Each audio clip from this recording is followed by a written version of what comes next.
Good Uh, morning, everyone. yeah, good morning, everyone. Good afternoon and good evening. We have a very exciting medieval buzz today. Actually, we should maybe call it the ancient buzz today. I don't Well, know. What do yeah, you think, actually, Philip? that's a good point. It That's is a the good Bronze point. Age buzz. Yeah. I always came at it from.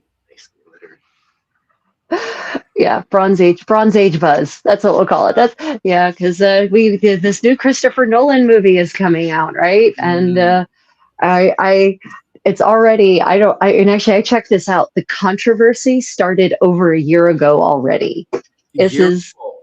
a year ago. Like No. people were already bitching about this thing a year ago Mm, for very modern political reasons, having nothing to do with the storytelling, with the well, thank you for hacking into my live stream, handsome.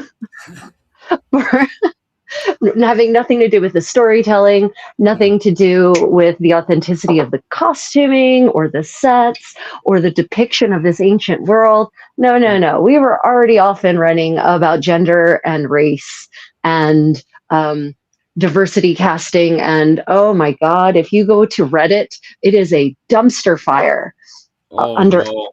and any of the topics regarding Christopher Nolan's The Odyssey. It is a pure dumpster fire. It Yeah. is remarkable. And Yeah. you read these things and you think to yourself, there's no way that person would say that to my face or to anyone's face. Like, no way they would phrase that statement, that opinion in those words with those pejoratives when they Mm. were actually in the presence of the human to whom they were addressing them, because they Oh, would the get lack of punched. the lack of empathy is absolutely wild in these some of these conversations. Like ultimately, in the end of the day, I don't blame a single Hollywood actor for being a part of this movie whatsoever. They are Yeah. literally hired to do their job. Yeah. However, as I said in my short an hour ago, I do massively criticize the hiring of pretty much all the actors, to be quite honest with you. But it is really, really, really annoying me that specific actors are being targeted when, to be honest with you, if I had it my way, I would have hired Okay. more For some reason, my actors. headset is it connected I was acting up. again? Why are you like this? I hate technology. I hate Oh, the technology so joys. much. Hold on. Good morning, everybody. How's y'all keeping? It's my morning right now, and I assume it's the evening for the majority of you guys. Um, oh, Okay. Batman We're Odyssey. back. 100% agree. Yeah, the Batman Uh, Odyssey, right? I don't. They have apparently. It looks like. Has anyone? So, have any of you out there seen any of the stills? Or I think the previews are out now, right? The previews are out yes, they are. for. Yeah. So, yeah. So there is a. There's a. You can go and check it out. And if you haven't, go take a moment, everyone, to just go look up some of the stills if you don't want to jump over to Mm. another video at the moment, and just take a look at it. It's I I wish to God that there was something Bronze Age about this Bronze Age epic, but I haven't seen a single thing that says to me Bronze Age. Yeah, That it's yeah, absolutely. It's such a hot dumpster fire. It's unreal, and I wouldn't mind. Like this is the reason why. And you guys have pointed out there that it's a typical Hollywood movie. You know, they've hired Hollywood actors to fit a Hollywood role. And this is why it kind of really annoys me that they're targeting black and what was it people that have gone from the female sex over to the male sex or acting these roles right now, because the entire cast is not of the role it should be. It is a typical Hollywood movie, from the costume design all the way over to the hiring of the actors and actresses. yeah, It is a complete and utter mess, to be quite honest with you. But the thing is it's of such a poor standard. Now, the reason why I'm allowed to criticize it is because Hollywood has opened it up to be criticized. yep, Hollywood hasn't defined what this movie should be. Christopher Nolan should have announced when he was being interviewed, is this a mythology movie? Is this a realistic movie? Or is this your typical Hollywood movie?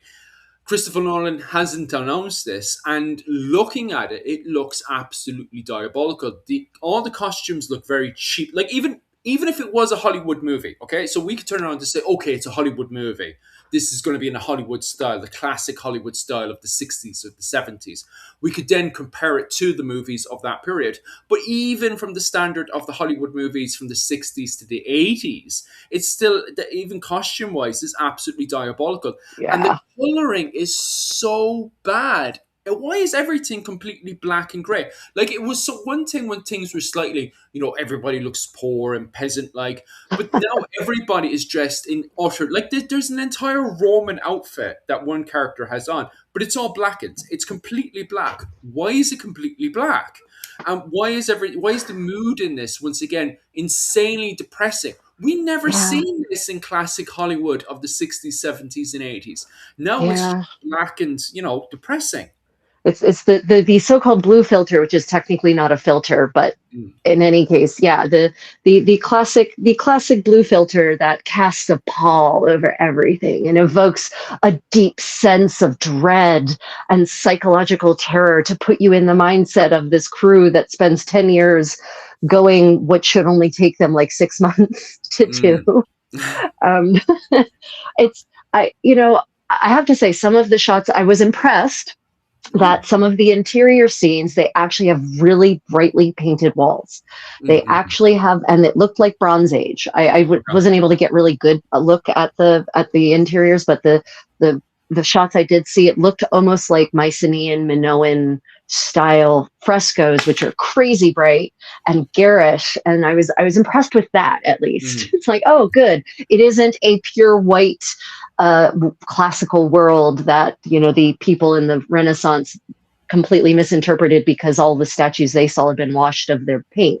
mm. But it's the oppressive nature of the coloration in this movie just makes you not want to watch. It's like, God, the world is already heavy right now. Do I need to spend 2+ hours watching more heavy? I don't know. Stop. And that's so true. Like, the thing about the Hollywood, the golden age, and this is the default here, is everybody saying, well, maybe Nolan is going for more of that Hollywood feel. No, I just think it is a mess, because at least with the Hollywood feel, the main purpose of the Hollywood feel between the 60s all the way up to the 80s was escapism. It was all about escaping reality. Yeah. I don't get that with this movie. Instead, it's the Mm-mm. same. I'm going from a dark and dreary world back into another dark and dreary world, and it's like, when is this ending? Like, geez, like, and I'm Yeah. not going to elaborate on how I will feel after the movie, but gee, can we get back to the classic movies if we're going to make a classic movie? Right. If it's not going to be, if you're not going to have at least accurate Bronze Age settings, Mm, then can we at least have a happy, something that's bright and cheerful? Because yes, Odysseus and his men, although he honestly, in terms of commanders, Odysseus is like one of the worst commanders in the history of the world because he literally loses all his men. He mm. doesn't he doesn't get anyone home alive at the end of the Odyssey except for himself. Oh, The at least he worst got back commander anyway. the worst commander ever. Um, but they're going through all these adventures, and the Mediterranean is bright and sunny. Mm. It's a bright and sunny What? place. No Can way. we? I mean, with the exception of the occasional storm, on the whole, it's a Mm, bright and sunny place. If you look at this thing, you would think it would have been filmed in the Arctic You see, in this the is the in other the winter. criticism. Yeah. You see, this is the other criticism that we have, as you guys pointed out there, is the fact that Christopher Nolan, he previously did the Batman movies, he's done various other movies, and all these movies are very realistic, they're very Yeah. gritty. So you would assume, and this is what the assumption a lot of people made when Christopher Nolan was hired to do this movie, is that this movie would be realistic and gritty. And this entire perfect dream came to a shattering end when we seen the clothing, because the clothing is not realistic. That is Mm-mm. not the clothing of Bronze Age Greece. It's not It, one bit like. it is not, and like the if you look, there's such a drastic change in Mm, clothing, hairstyles, armor, weapons for men and women from the Bronze Age, from the time of the Iliad and the Odyssey to classical Greece, to mm, classical Hellenistic Greece. There's a massive change. You're talking, women. women's clothing, and this might have been actually a little hard to get past the censors, but women in this era are wearing these open vests, these open breasted vest like things over these beautiful multicolored layered skirts, and not just snake goddesses. I mean the women, regular women. Mm. And that's not what most people imagine when they think of Greece. I'm talking Mycenaean women, not just the Minoan women, not just the women on Crete. If you look Mm. at the statues that have survived and the few frescoes that have survived from the Eastern Mediterranean, from the Aegean in this time, breast out for the wind, two headlights just staring right at you. Mm. And I Have guess you? that would have probably rocked too many people's worlds in the wrong direction, I'm assuming. I'm And assuming as well. and then you look at their hair. Their Yeah. hair is like, it's really ornate, and there's all these curls, and it's like ornately piled up and braided. It's not just in this chignon on the back of the head, looking all very austere. Mm. And then the men, their armor is crazy. Like, where are the boar's tusks helmets from the Iliad? Where are those stunning? These boar's tusks helmets were an item of pride. They were a prestige Mm. item because boars are not easy to hunt down. And so to have a helm that is made entirely of boar's tusks was a sign that you were a real powerful warrior in that era. Mm. So where's our boar's tusks helmets? Where is our armor that covers the whole body, like from head to toe, with big bulky gorgets? And have any of you seen Bronze Age armor in the Aegean? It is not the sexy segmentada of the Roman army, right? Mm. But I understand, like you guys are pointing out there, that you're disappointed that Helen isn't a massive woman. And that's very true as well, because when you look at the title for Christopher Nolan, you want that level of grittiness. You don't want a modern perspective of Helen of Troy. You Yeah, want the Helen of Troy that's described in the book for her yeah, beauty of that era, because it's yeah. Christopher Nolan. So when we see that shattering of the glass with the, oh my god, that trailer, like that trailer was so bad. Did you see the first trailers that were released? I have not seen it yet. I just found out that there was a trailer this morning, so They're, I haven't oh, seen it yet. I they're have seen the so stills, bad. but I don't think I've seen the still that covers Helen. Actually, Actually, do you want to do a live reaction K- now? yeah, Can sure. you get like a small mobile phone or something up, and we could do Let live? me. Just put it Uh, aside. We'll just watch your yeah, hold reaction. on a minute. Ryan, bring me your phone if you're there. Go It's. away. I mean, so let's talk about, while we're waiting to get another device so we can do this. We can get a live reaction. Mm, Let's talk about the aesthetics of the Iliad and the Odyssey, right? mm. So and this was another thing that was brought up in these Reddit groups that made me feel weep for humanity. Um, could you look up the trailer for the Odyssey, Nolan's Odyssey, the Batman Odyssey, as people are calling it now? I think it's just yeah, Christopher Nolan's The Odyssey so trailer. so the ideal beauty in this era was, if you look at the Minoan women, it's curvy. They're not obese. They're not, massive, but they are. Wait, pause it. They're not massive, but they're curvy. They've got Mm, small waists, but they've got round hips. They've like kind of like me, but with actual breasts instead of this pathetic little B-rack that I have. mm, Um, and they've got very nice full hips, full thighs under the skirts. You can tell that they've got a curvy upper chest area, very full breasts in some cases, like, oh my god, full breasts. mm, And they're not thin. They're not thin at all. They're healthy looking, but they're yeah. curvy and healthy looking. Mm, And that's the general shape that would have been Helen of Troy's shape. But she is described as being fair, yeah. right? And not fair as in beautiful, fair as in pale. And she's Yeah. described as being golden. So she Mm, probably was indeed blonde haired and pale. But mm. that's one of the things that set her apart in that part of the world, because that wasn't the typical complexion Well, of people. that was the other major argument on all sides, was the fact that a lot of people, especially the fact it was Christopher Nolan's name is in the title, is that they were Right. expecting more Greek olive skinned people.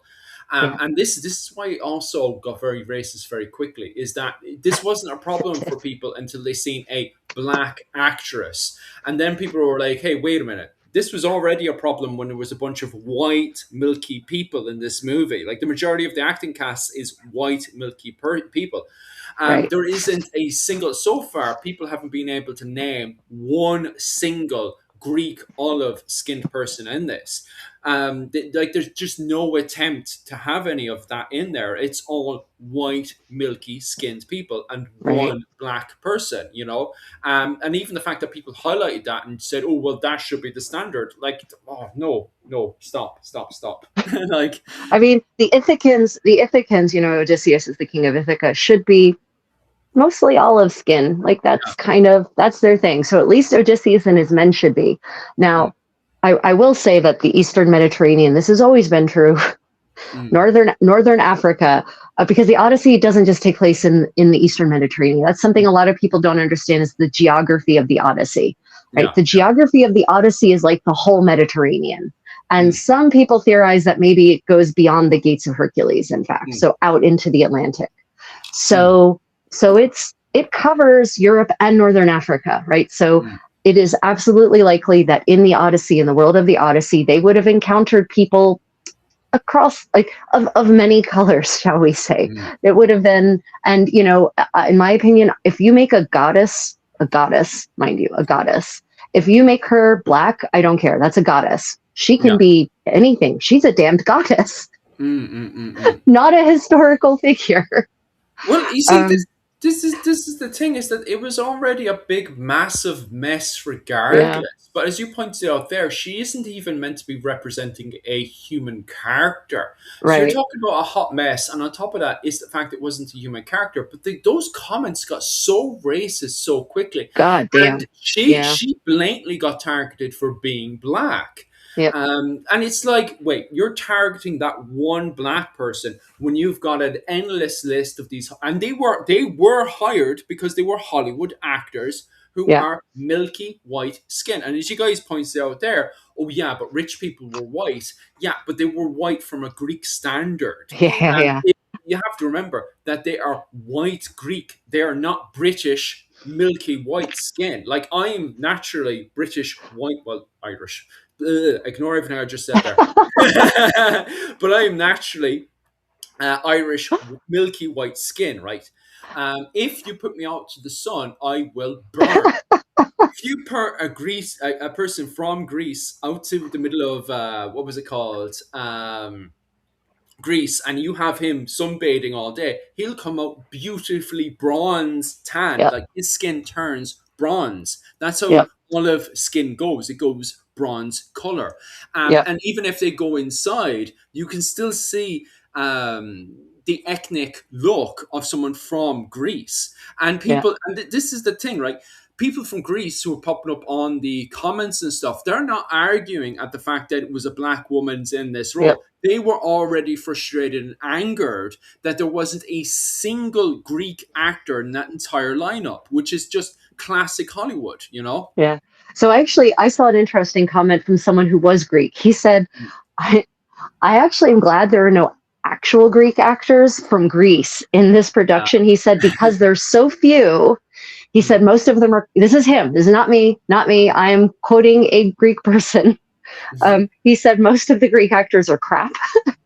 Oh And no. he said, and he said the ones who are good have played such iconic roles that it would be hard to believe they were this character in the Odyssey. Mm. But for that, he did say, surely in the great, massive United States of America, there must be some actors who are, have a Grecian complexion, who act well, who could have, been cast in these roles, as he pointed out. It's like 300 million people, surely.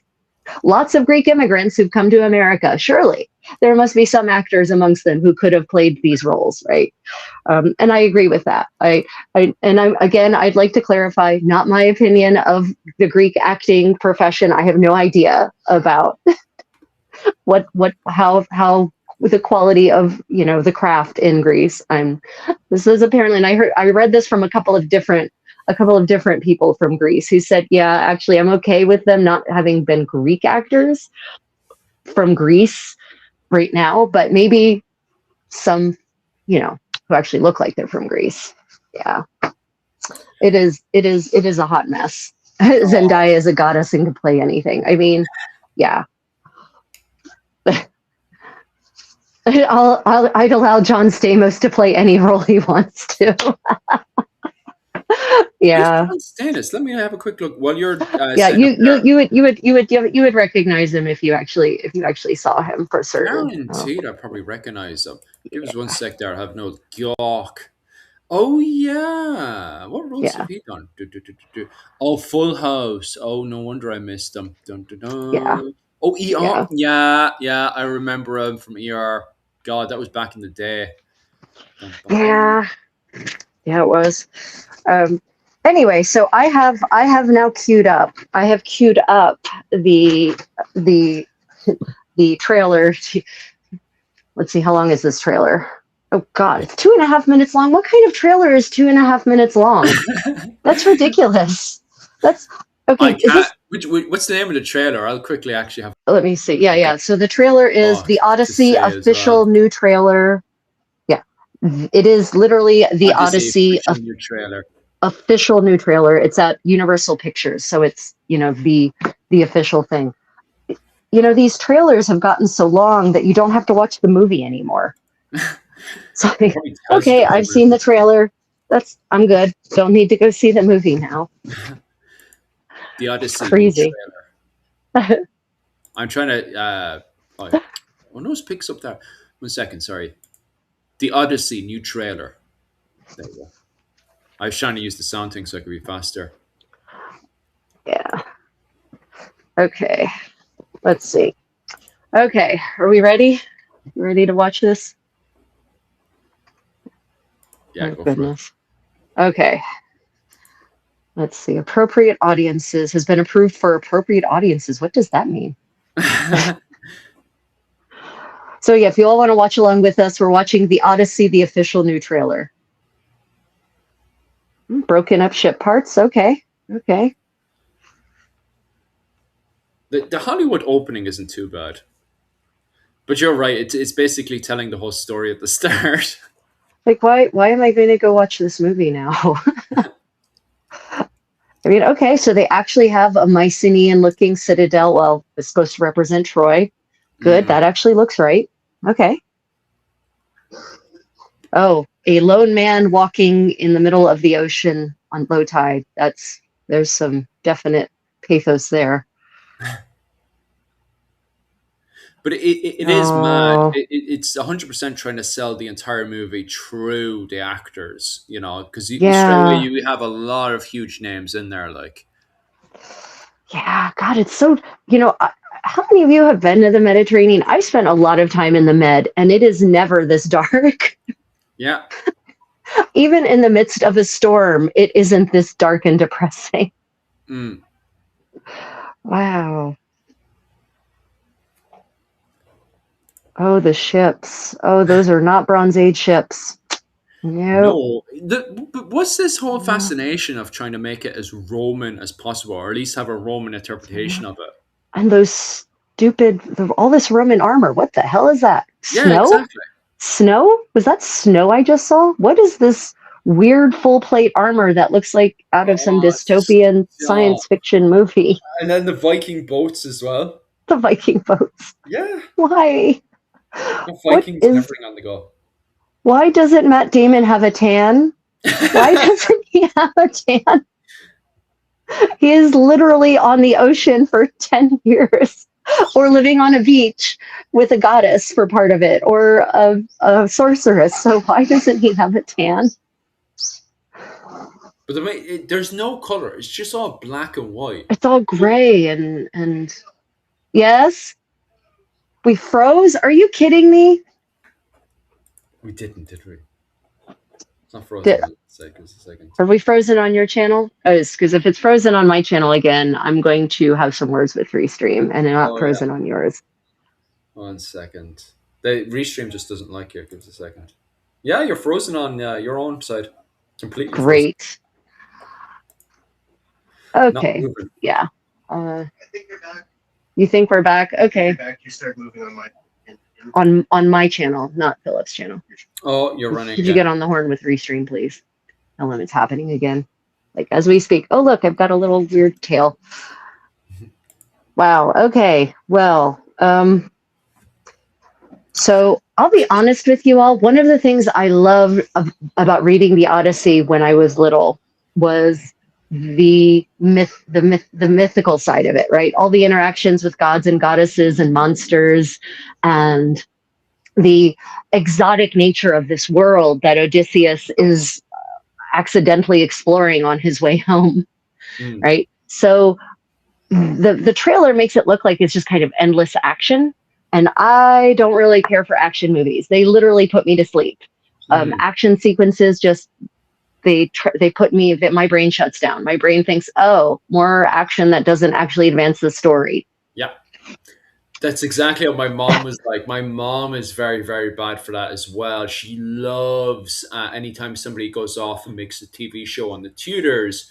But anytime you have any of these battles that, as you said there, don't advance the story, Yeah. because you can tell all of Henry VIII's story without having anything to do with Ireland or anything to do with the Italian Wars. And Yeah. anytime somebody chucks something in there, it's kind of like, okay, why is this important to Henry VIII? So it always annoys my mother anytime you have any interaction like that. I love it, obviously, because I love warfare. But yeah, it's exactly the same problem my mother has as well. Yeah, I can't do it. It's one of the reasons I don't like. I read superhero comic books growing up. I read all of the X-Men from the first one to the last one, June 1998. All of them. Nice. All of them. So I love the comic books, but you know what I loved about the comic books was the storytelling. It was because you can't have endless action scenes in a comic book because it doesn't read well, right? But the movies, these Marvel movies, are just endless CGI porn. Yeah. It's just long action sequences that don't really advance the story in any way, because most of the action you could tell it in 5 seconds to get to the next point of the story instead of 10 minutes. So I find most of the Marvel movies boring because I find myself fast forwarding through all of the fight sequences. Like, okay, they're quiet again. Let's see what they have to say. So yeah. So yeah, I'm not super excited about this movie. It's funny. The part that doesn't excite me, it's got nothing to do with, there's all these accusations of intention of God, post-colonial, post-modern, liberal, feminist, post-gender, intentional, or post-racist, colorblind casting. And I don't give a shit about any of that. Can the actors act well? Good. Okay. All of these actors, they can all act well. I've seen them act well in plenty of other productions. So no complaints there. Is the story engaging? Is the interactions engaging? Do they speak in a way that keeps me in the world, the universe that has been created? One of the things I've read about this is that it definitely does not. Rachel, you're frozen. Yeah, sorry about that. You're frozen. Sorry about the language, everyone. Ryan, are you on the horn with Restream? We might have to stop using Restream, Philip, because this only happens to me. I told them about this last week, and they still haven't fixed it. That's costing you, it's costing me a lot of money. It is absolutely costing me views and money. Yeah, because you were actually jumping up to the big numbers. The moment you froze on this one, you weren't too bad in the last one, but this one you've jumped all the way down to 10 views. Yeah. So I apologize to everybody watching this. 100% it's down to Restream, which is really it's Restream, because this doesn't happen if I just stream straight to YouTube. Yeah. So we might have to go back to just doing the, where we go live together on YouTube, which is annoying because it doesn't have as many features as Restream does. But yeah, sorry, Fresh Ingredient, but I've been dealing with these techno gremlins have been ruining my numbers for weeks now. So I'm a little done with it.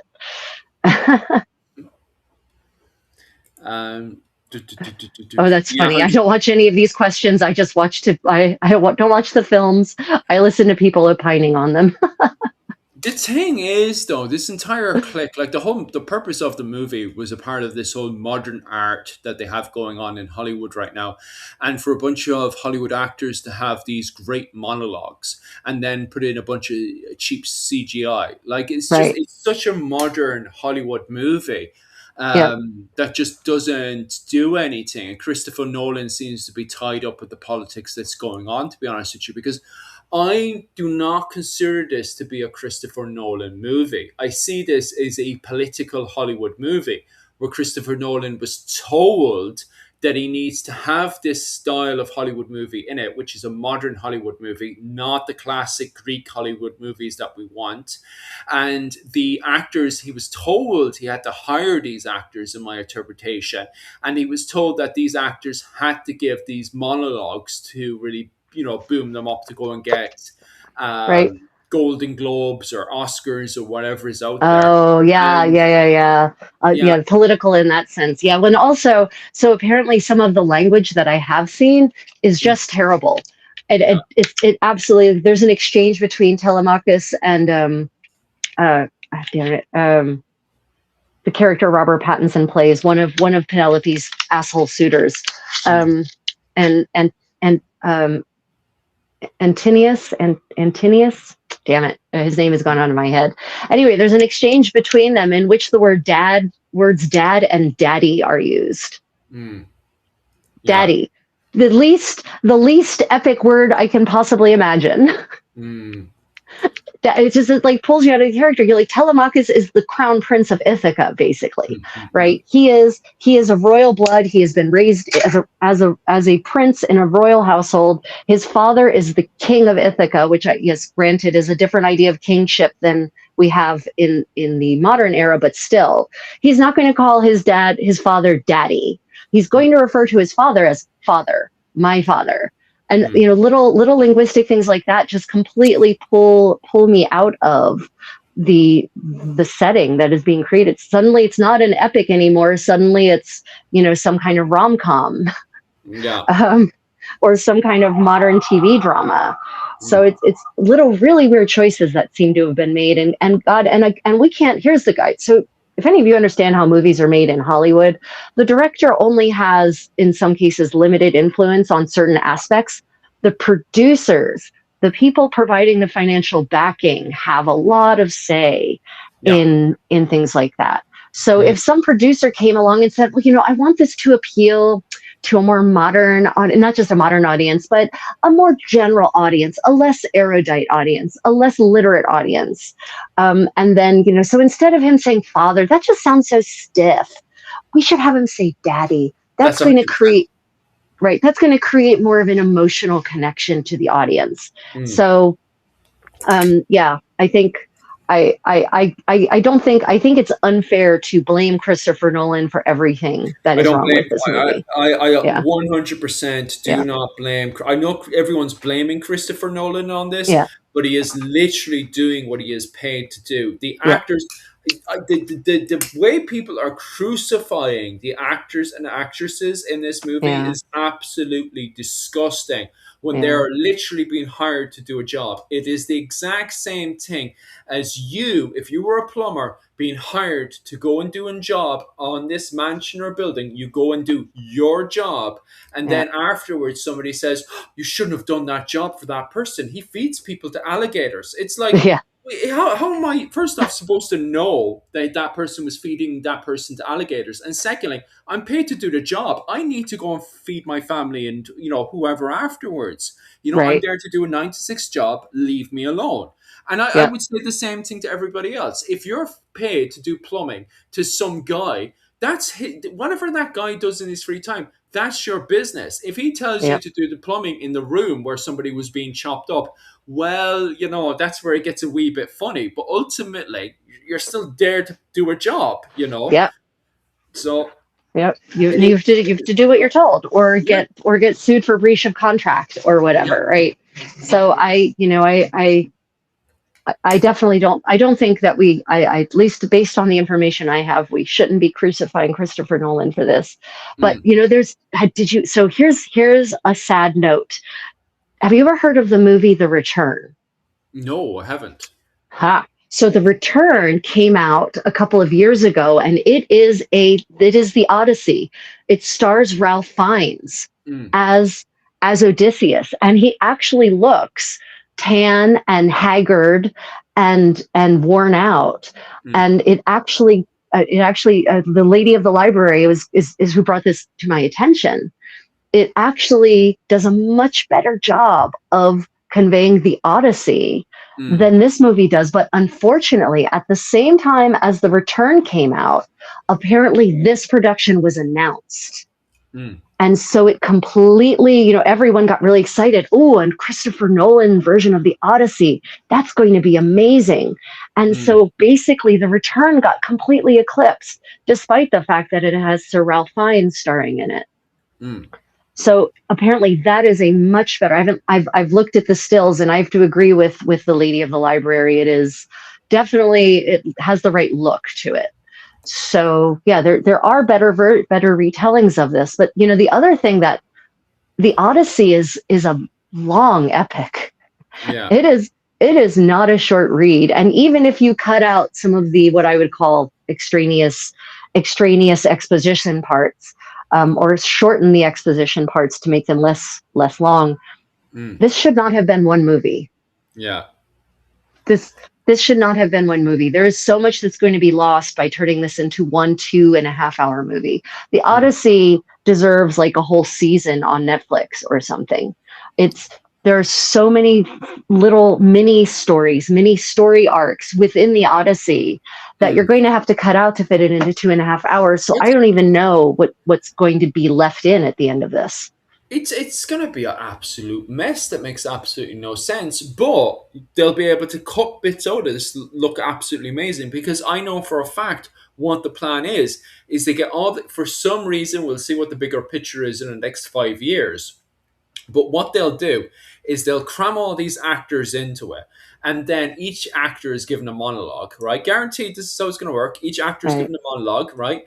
They'll go and do their little monologue speech. And then to break it up, they'll have action in the middle of it. So the CGI action, they'll have that in the middle of it. Then an actor cuts and does a bunch of monologue stuff in this, Right. dressed in modern Hollywood style, which is dark, depressing, just they may as well have done a black and white movie. Like, honest to God, it would have been more colorful. It would have been more colorful if they had done a black and white movie, because it's so dark and depressing. But they'll be dressed in their modern Hollywood dark and depressing clothing off a cliff that does not look like it's in Greece. And they'll do their monologue, and they'll move on to the next CGI, and they'll race through the entire movie. But at least there'll be little bits, and then they'll cut it up for the next 5 to 10 years, where they'll do these 2-minute scenes where whichever character it is doing the piece of monologue, and then during this 2-minute clip, it'll do bits of action in the middle of it. I think that's the ultimate plan, is to make this look really good advertised, but as a movie itself, absolutely diabolical. Yeah, I so far the trailers don't even look great. No, the trailer. I mean, honestly, the trailer, if I hadn't known that this is supposed to be an epic that takes place in the Mediterranean, I would have thought that you were somewhere up in the British Isles. From the lighting, from the skyscape, from the way the ocean looked.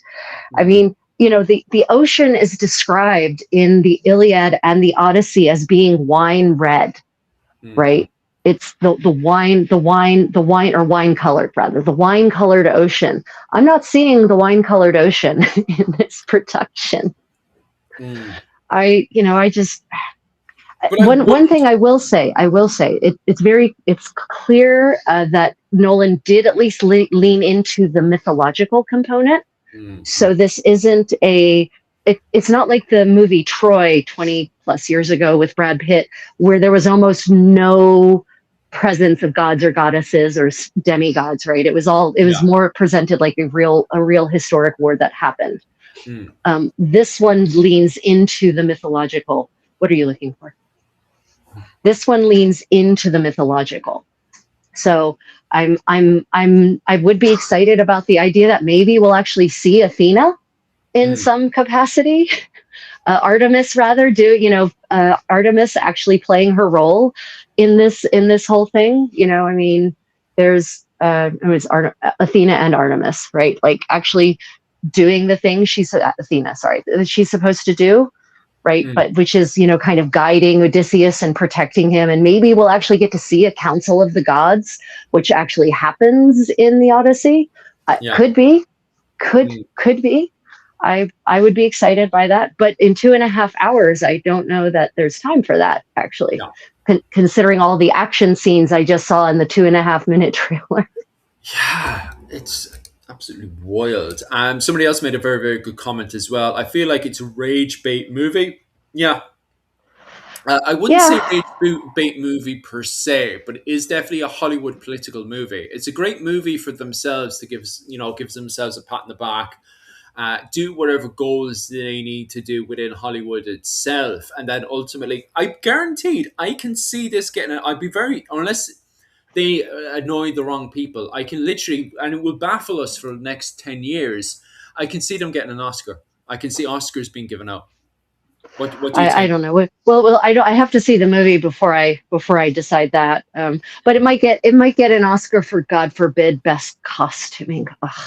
or No, um, I feel like or filmography. Maybe for filmography, it might get a best Oscar or an Oscar best Oscar. It might receive an Oscar for filmography. mm, But the just the depiction of the Mycenaean material culture is just so so inaccurate, so inauthentic. It's just, and some people say, well, this is it's a fantasy epic, so they can use whatever settings and background they like. Well, it's a fantasy epic, but set in a historic time and place.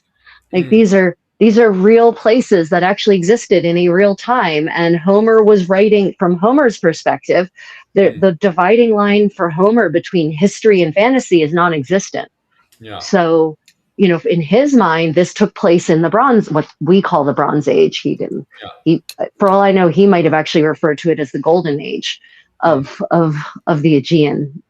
But for that reason, I feel that it it it has a much more realistic and impactful feel if the costuming and the sets and the ships and the armor and the weapons are actually accurate, because the weapons and the armor play a pivotal role in people dying or not dying mm, in this story.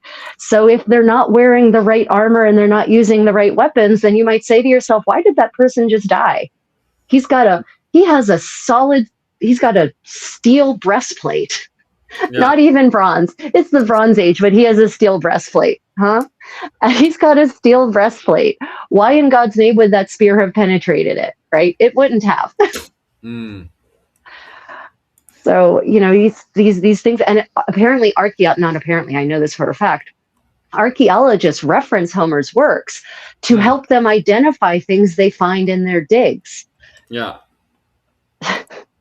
The boar's tusk helmet, for instance, like mm, they have found that in digs. So this level of authenticity is in fact stated in the original work. So why aren't we doing that? Oh, because they want to do 3D printed stuff now, I guess. oh We live yeah. in the worst timeline. The worst timeline. Emily Wilson, Wilson, her Wilson, translation. Emily Yeah. Wilson. Yep. Yeah. What I haven't looked at Emily Wilson's. Have you looked at Emily Wilson's I work?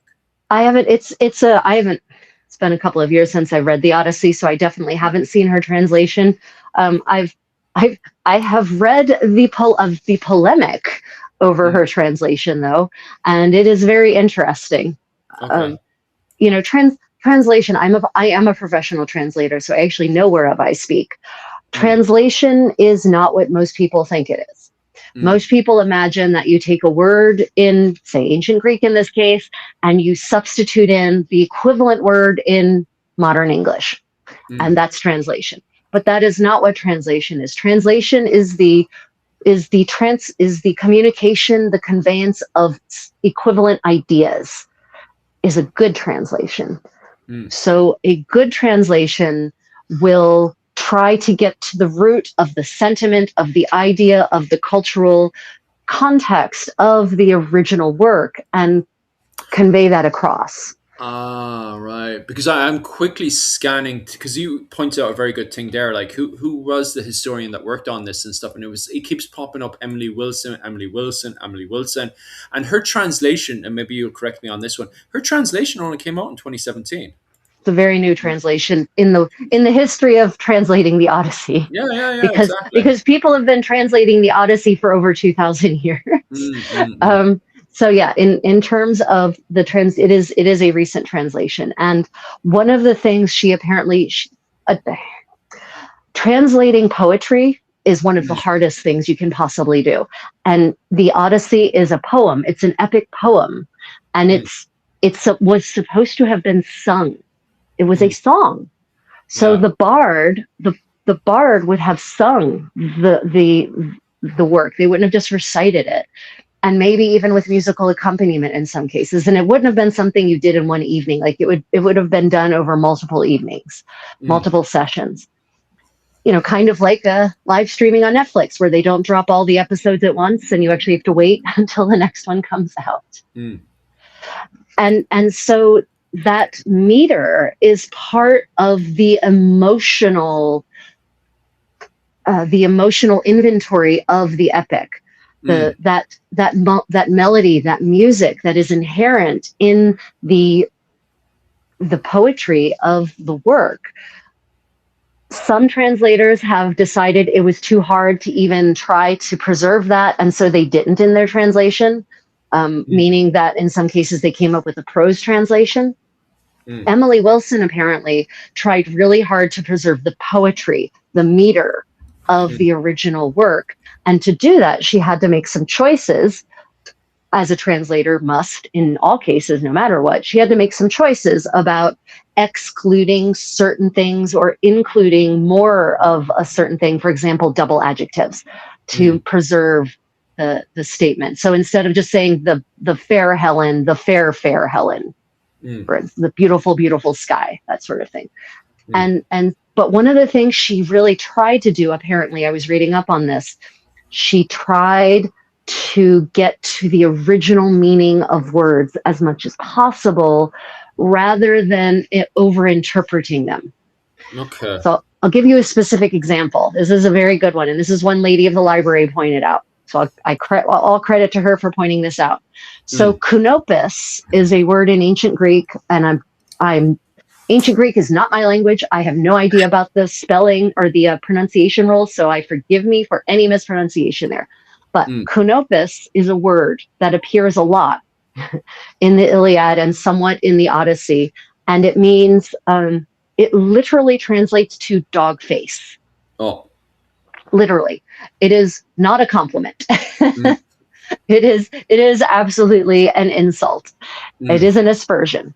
And historically, a lot of the translators who have come before, especially in the 19th century, translated this variously depending on whether it applied to a man or a woman, and depending on the character to whom it was applied. So when this term was applied to Helen, they translated it as whore or bitch. But when it applied to Agamemnon, they used like varlet or something. It was a 19th century translation. So something that definitely does not have the same level of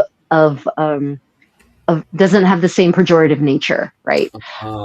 And so it's very clear that historically there has been some misogyny that has been worked into the translations, because Helen gets a lot of blame for like everything, even though she shouldn't really get any blame except towards the end when she does what she does. Right? So Emily Wilson looked at that word canopus and said, this doesn't mean bitch or whore, actually. It literally means dog face. And to translate it as bitch or whore or slut or what, any of those kinds of terms, it's not there. It's not in the original Greek. That implication is not there. That meaning is not there. And so she translated it straight up as dog face. To keep it as close to the original. So there are apparently several cases where she specifically chose to go more literal and less interpretive in the translation so that she would not, in fact, overinterpret the text. And this has led her to being criticized for being a feminist who is reimagining the entire story and telling it in such a way that now Odysseus looks bad and he looks like a weak man. And, they've accused her of being there's some pretty nasty words that have been tossed around by a certain subset of the population. So pieces are all coming in place. Yeah. I'm going to be careful what I say. Yeah. And, the interesting thing is that it's funny. All she did was actually remove misogynist language. And that made them so angry. How dare she remove the misogynist language? How dare she do that? She is a biased translator, completely retelling the story. Homer meant for that misogyny to be in there, but it's like, no, he didn't. Show me where why you think that. So it's really interesting. She gets accused of misandry because she removes misogynist language, not because she added misandrous language, which she didn't. Yeah. I'm kind of glad, like I'm just reading the comments there for you guys. I'm glad because in Ireland, when we were having the golden age of Ireland, the likes of the Odyssey and all that literature actually made its way to the Irish monks. And the Irish monks wanted to write their own version of the Odyssey. So they wrote the Táin Cúile. And a lot of Irish people for years and years and years have always been like, God, why doesn't Hollywood turn this into a movie? And I would have definitely said and agreed with you in the 60s, 70s, and 80s. But no. After looking at the way the Odyssey has gone right now, no way. Especially Queen Maeve, because Queen Maeve can only be seen from a Irish perspective. I don't think modern Hollywood would understand the character Queen Maeve at all, to be quite honest with you guys. So I don't want Hollywood. As of right now, the way Hollywood is right now, no way I would boycott it to hell.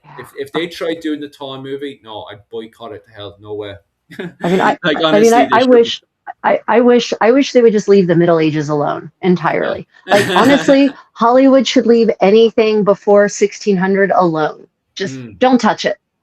Don't touch it. Walk away, my friends. Walk away. Don't touch it. Everyone's always asking me, well, what are the good medieval movies you can recommend? And I am not familiar enough with what's been put out in Europe to be able to answer. But the only ones I can think of are European, European productions that are not in English. So, sorry guys, it is. But the authenticity aside, the racism and sexism that this production have unleashed is unfortunately to be expected. I would love to say I was shocked. I would love to be able to say, wow, this is surprising. Who would have thought this would happen? But let's be honest, Philip, this is exactly what we thought would happen, isn't it? Yeah. It's the same thing over and over and over again. And it's kind of why, especially from a European perspective, and you see, this is the thing as well, and this is why I really liked the lady of the book, is the fact that she she openly says multiple times that she is a blue liberal, but she is a British blue liberal. So she always came at it from a very European sense. And I think this is why the Europeans have, and Rachel, I put you in the European category, to be honest. That's fine. I'm fine. That's fine. I'm fine with that. Yeah, it's just, you've always gone for more of the realistic perspective rather than the political perspective. And I don't get me wrong, I do love America. I think America is really, really great and everything, but it's gone so political. It is tripping over itself. And there are reasons for that. I understand that.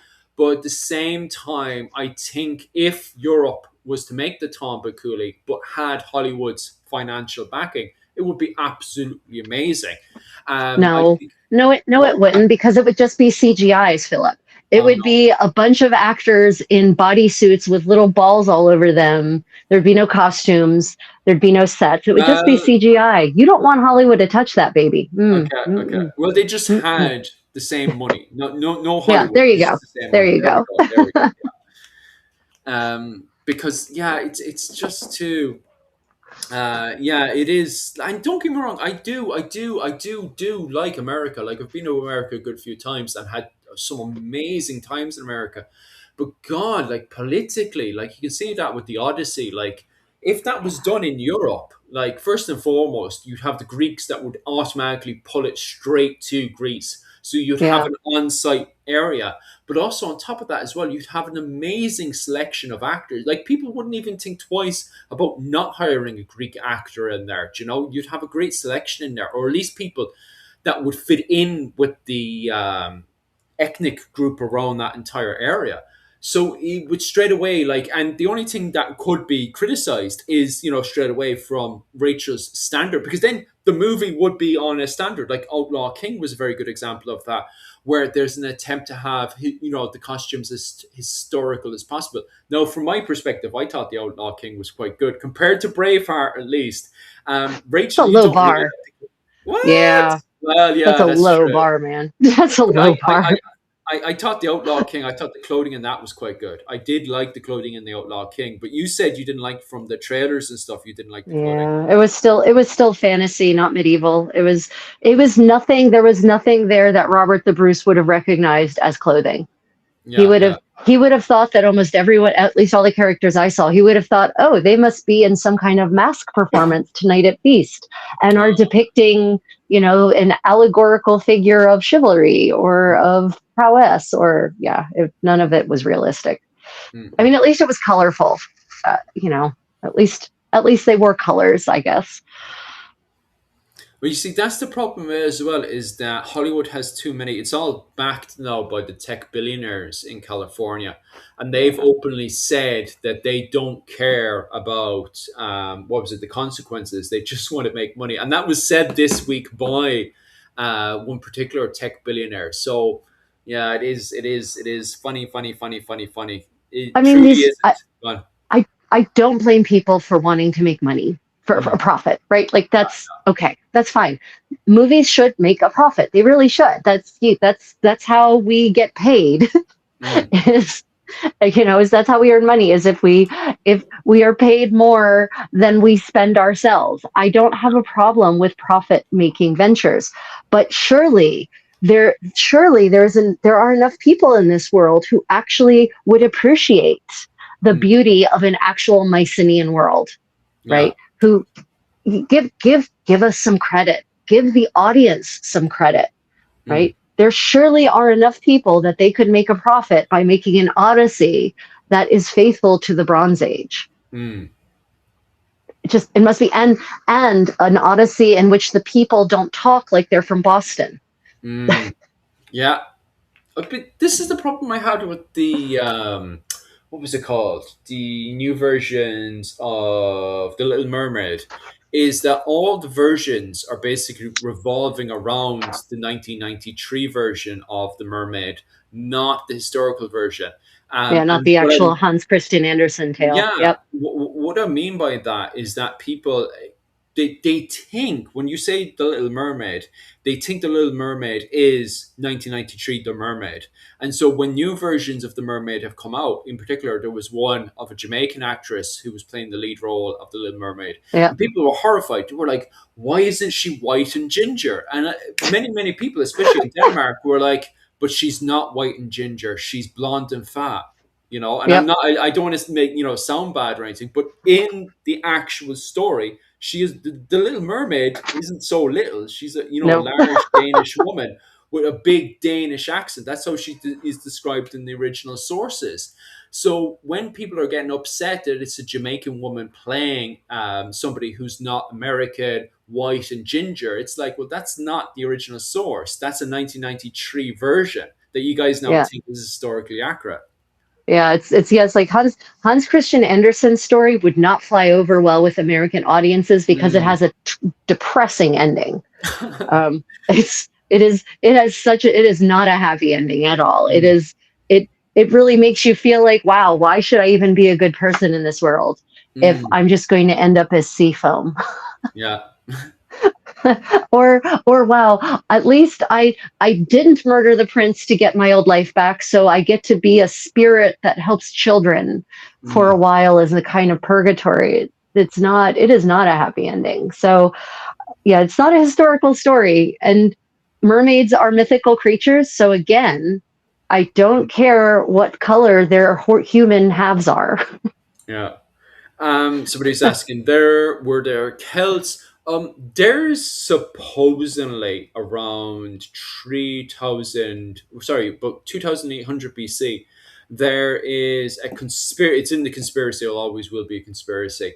But there's a conspiracy because Ireland and northern Spain were in the middle of a Celtic Iberian golden age at the time. Like if you dig anywhere in Ireland, you will find a bronze settlement, and inside of this bronze settlement will be endless amount of gold.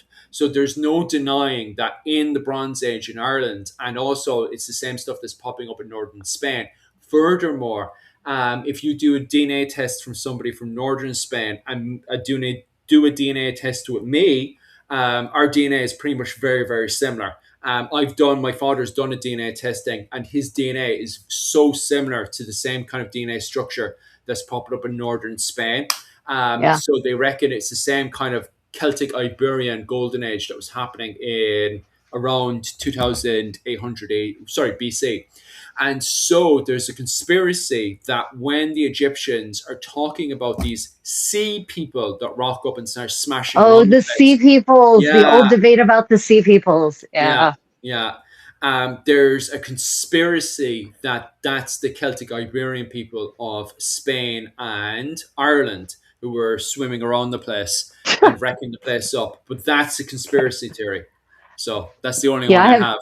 I have definitely not seen. I mean, I've heard this theory, but I haven't seen any actual evidence to back it Yeah. up. I mean, the reality is that I've seen lots of theories about the sea peoples, but Mm, none that seem definitive to me. Like they're all kind of equally likely. mm, It's not really clear who these sea peoples were. There were multiple of them, and there were multiple waves of them. So mm, it wasn't as though it was just one thing that happened. It happened over like 150 year period mm, mm, were these kind of migratory pirate invasions is the best way to describe it. But mm, it all comes about at the same time as the Bronze Age collapse, which in my opinion was caused by tectonic activity, particularly headlined by the eruption at Thera, mm. which is Santorini. Have you been to Santorini, Philip? No, Probably not. no, Huh?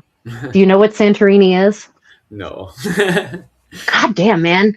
Okay, so Santorini it's an island in the Eastern Mediterranean. It's an Aegean Mm, island, and it is now a ring mm, of consisting of 3 or 4 chunks of land, depending on how you count it, mm, into which the ocean has flowed in the center. Because once upon a time, it was a giant volcano. The island mm, was mm, just one mm, volcano. And in the 13th century, it erupted.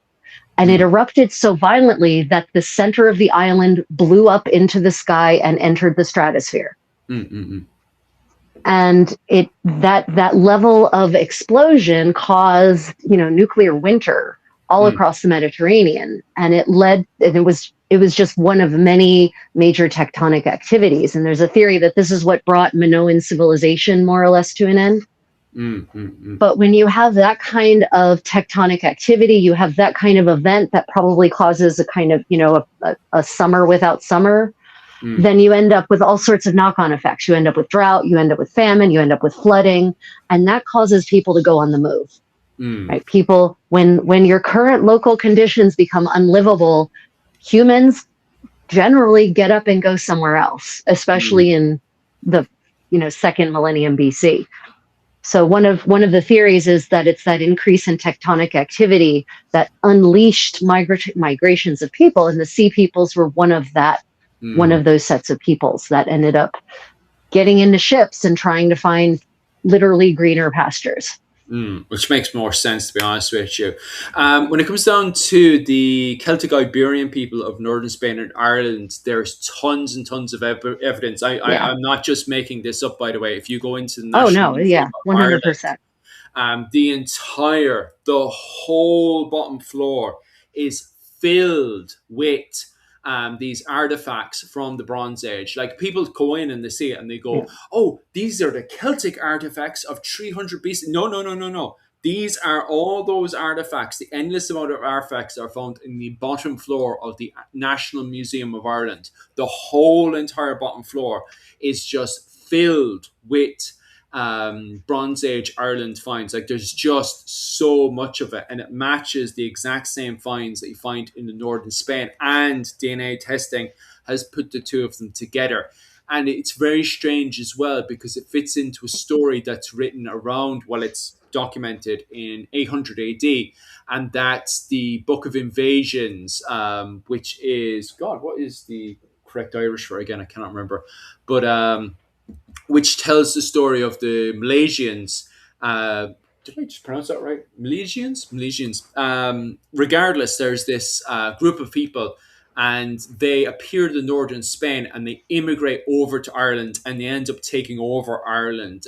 There's this, it talks about like this endless amount of waves of people that go in Mm, and occupy Ireland. And the Malaysians, that's the one, ah, they appear into the north of Spain, and there's various original sources to them that people argue about. Like, do they originally come from? Because they call themselves the Scotti, the people of the Scotti, and then eventually right, those people right, take over Ireland and Spain. But there's an entire linguistic argument over it, and then there's interpretation when it was written down, and then there's the political motivation as well.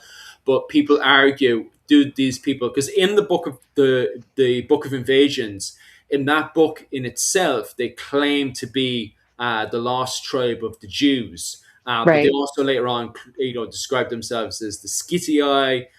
They also see themselves as, part of the Spanish connection as well. So there is various political right. motivations when writing various different interpretations of the Book of Invasions. But it Yeah, is quite interesting regardless. I do believe personally, although still on the conspiracy level, that the Milesians did exist and they did go from Spain into Ireland and then take over the role of the High Kingship of Ireland. Um, but it's interesting, all right. Like, and it's the problem is that that royal dynasty got wiped out, going into the 5th century. They were starting to get weak when the Romans started to occupy Britain because the Romans are right, trying to undermine the Milesian dynasty if they did exist. To try, so they would then have the opportunity to take over Ireland. So that dynasty started to get weak around the 1st century AD.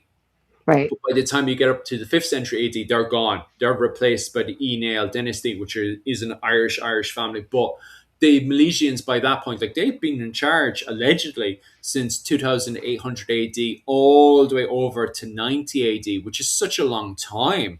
right, But they definitely at that point had completely integrated into the society itself, like completely integrated in. So they weren't, some people argue they were originally of a Greek identity or a Scotty identity or an Egyptian right. identity and stuff. But by the time you get to any form of documented history, that's definitely completely gone. Plus, if you look at artifacts from the alleged era of the Malaysians in Ireland, it's Right, all Celtic, Iberian, you know, um, finds that we're finding, Bronze Age finds as well. Like we right, don't really know what kind of, we assume and we guess what kind of clothing they would have had in the Bronze Age and stuff. But so far, I haven't seen anything that proved what they were. Just the all these kind of Bronze Age hoop rings and Bronze Age shields, right. and there's other stuff that's on the clothing and stuff that's made of bronze and stuff that has survived.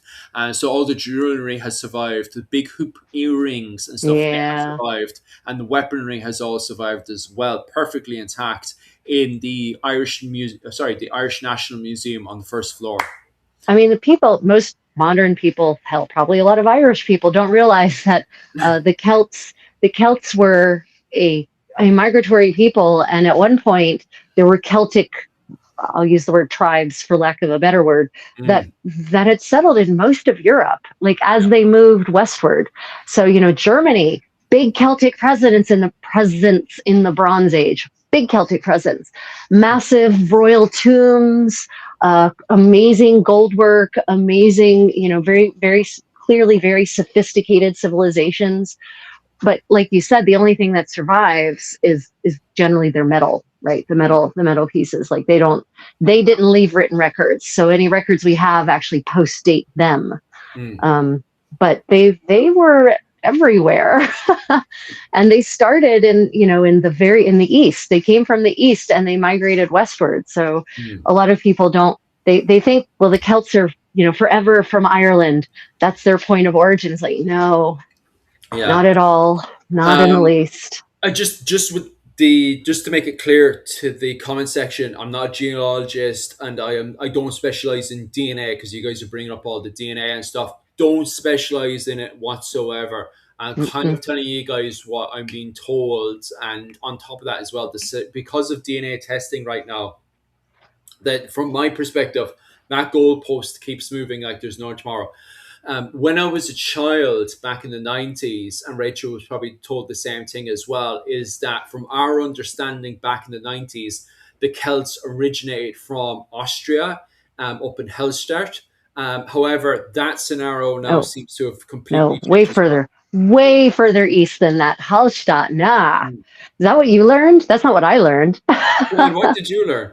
No, I learned that they come from the Celts are originally from, like Iran, like Persia, like way further Really? east.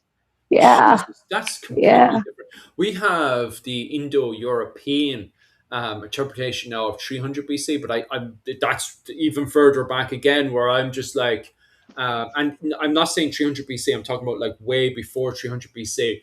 But there is this Indo-European Aryan idea as well that goes from India all the way to Ireland, and it's also seen from a linguistic perspective as well, because there's a few words that are in Irish that also appear in India as well. And Right. also the cattle raiding culture in Ireland and in India is very, very similar. There's a few similarities between cattle raiding culture in India that also reappears in Ireland, and also linguistically as well is very similar. Right. So they are assuming there's, as we said there, that there's an elite that moves into Ireland. The Malaysians could be linked to the people that say that also go into India and occupy India as well. Right. But I've no clue what the story is there. That is definitely way out of my field of Hallstatt. expertise. Yeah. Yeah, Hallstatt is later. I mean, not later, but yeah, like the. I mean, God knows there were Celts in Hallstatt for certain. Mm-mm. In fact, the salt mines in Hallstatt have some of the best preserved textiles from the before Christ textiles that exist in Europe, Mm. and they've actually found, for example, this what I'm doing right now, finger lip braiding. They have found finger lip braiding from 300 BC in the salt mines in Hallstatt. Mm. So for certain there were people there, but my understanding is that the Celts actually come from further east, like Mm. Central Asia kind of thing. Yeah. And if you look at there are actually mummies from about 2,000 years ago in Western China, Mm-mm. what is now Western China, that are they're wet mummies, so they're preserved Mm. in the way that seems to frequently happen in Asia, and they've got blue eyes, they've got red and blonde hair, and they're tall, Mm. and their clothing is preserved. And their clothing, Philip, you'll be interested to hear, is the fabric of their clothing. It's wool, and it's checked and it's striped. What Huh. most people these days would call tartan. Okay. That's And we're interesting. talking 2,000 years ago. Mm. And there's some theories that those were Celtic peoples. Mm. So yeah, they had a bigger range than maybe even you learned. But I Yeah. honestly I haven't looked into the recent research to see Oh, it's a what mess. new theories have come down the Oh, pipeline. Rachel, because of genetic study right now, and Oh I'm not god. being undermining anyone else. I'm just pointing out that the goalpost every single year, the goalpost is changing because we're learning more and more stuff of how genetic works and stuff. And it's Yeah. also not my field of expertise. So every year I listen to the conference of the Celtic research, and every year, to me, in my perspective of somebody who's looking at it as a historian from medieval studies in Ireland, it seems to me that the goalpost changes every single year. I don't know why that is, and I'm not criticizing anyone. From my understanding, it's just because technology is getting better, which ultimately is a good thing. But at the Right. same time, the way people talk, it's like we're confirming this, or yeah, it's 100% this. But then you're moving the goalpost. It's like, okay, why don't you just put the words into speculate? You speculate this, or we have an idea of Right. this, and saying, people are talking like this is solid evidence. And then they use words like the word Celtic, for example, gets chucked around like there's no tomorrow. Oh, And it it's like does. 1 minute, as like the two of us have two completely different interpretations of what is a Celt. My interpretation comes from textbooks in Ireland back in the 90s that say, Right. well, the Celts came from Hallstatt in Austria and they immigrated to Turkey and they also immigrated over to Ireland. You have the interpretation that they come from Iran and then moved out from there. And at the same time, I've come across the exact same thing as well, to be honest with you. But to me, it feels like every single year when we're having a new conference on who are the Celts, the goalpost has moved. Like, and I don't Yeah. even mind. Like, what's even? Actually, I do mind. That's why I'm bitching about it. But my main thing is that I don't mind that they use the word Celt, because what's also funny about that as well is even the origins of the word Celt is funny, because we don't Yeah. actually know why or in what reference the Romans are using the word Celt, because the Romans never used the word Celt for Ireland, for example. They never used the word Celt to Mm-mm. describe the Irish. It was They don't. It's Hibernia true. or the island of Alba and stuff. It was never, or those people over there, Yeah, those it people was, over there. they never defined the people of Hibernia as the Celtic people. It was the Scotty or the Scot, which also could fit in with the Iran thing as well, because the Romans believed that the Irish and the Scoti, the nomad people, they believed that they were the same people, which is an argument that there are people out there that still today are making the argument that the Scoti that you find out in the steppes are the same people that appear in Ireland during Right. the Bronze Age and stuff. So that's still a massive argument as well. Yeah, I bet it is. I mean, so I had to explain this to someone yesterday.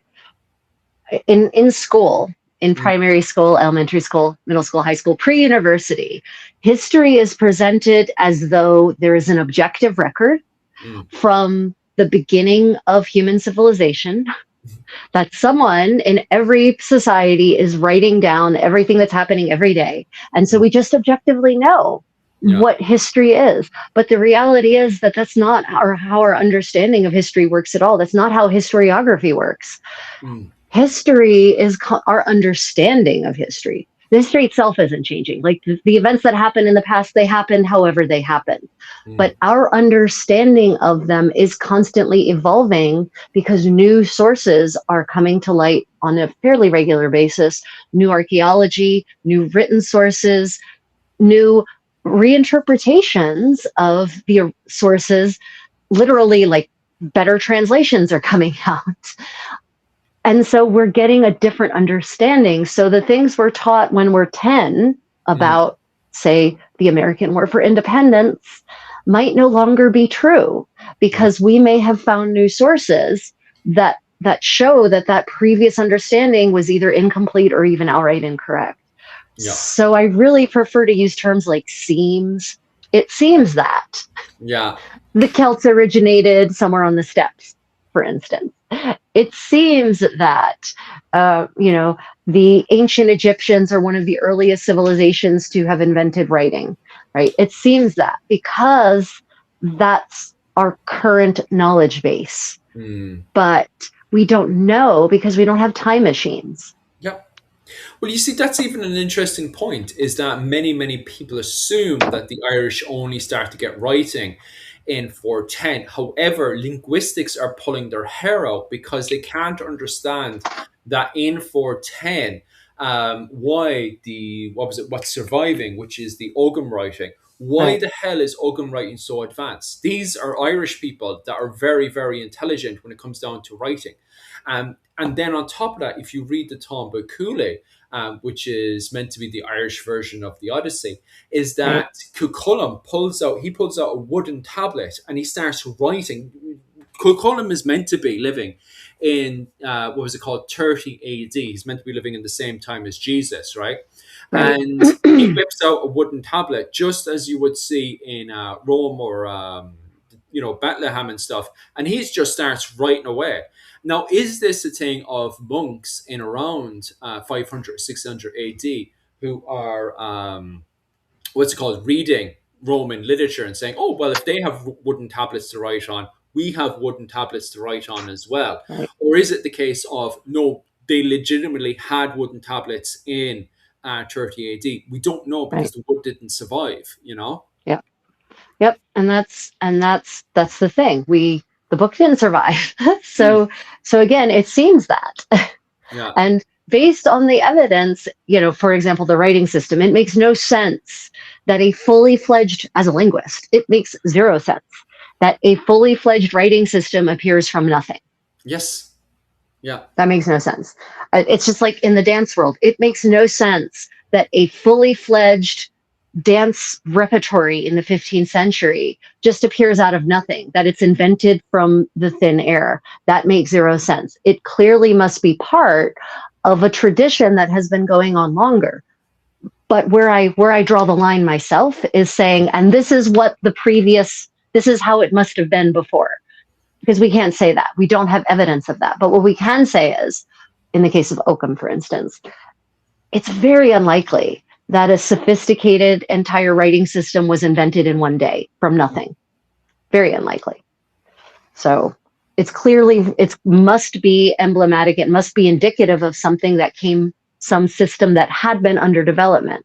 But what we can't say is, well, it had been under development for decades, for hundreds of Mm, years, for thousands of years. Well, that's where you wander into pure, really conjecture. mm, And mm, I can respect any historian who says, you know, in my opinion, based on this archaeological evidence, I really feel that the system of writing must have existed for decades or hundreds of years or even thousands of years if they show me the evidence, right? mm, I can respect that level of conjecture. I can't respect a level of conjecture where it's just, well, humans are very creative and therefore there must have been this system for thousands of years and this is just the earliest example we have of it. I mm. can't respect that.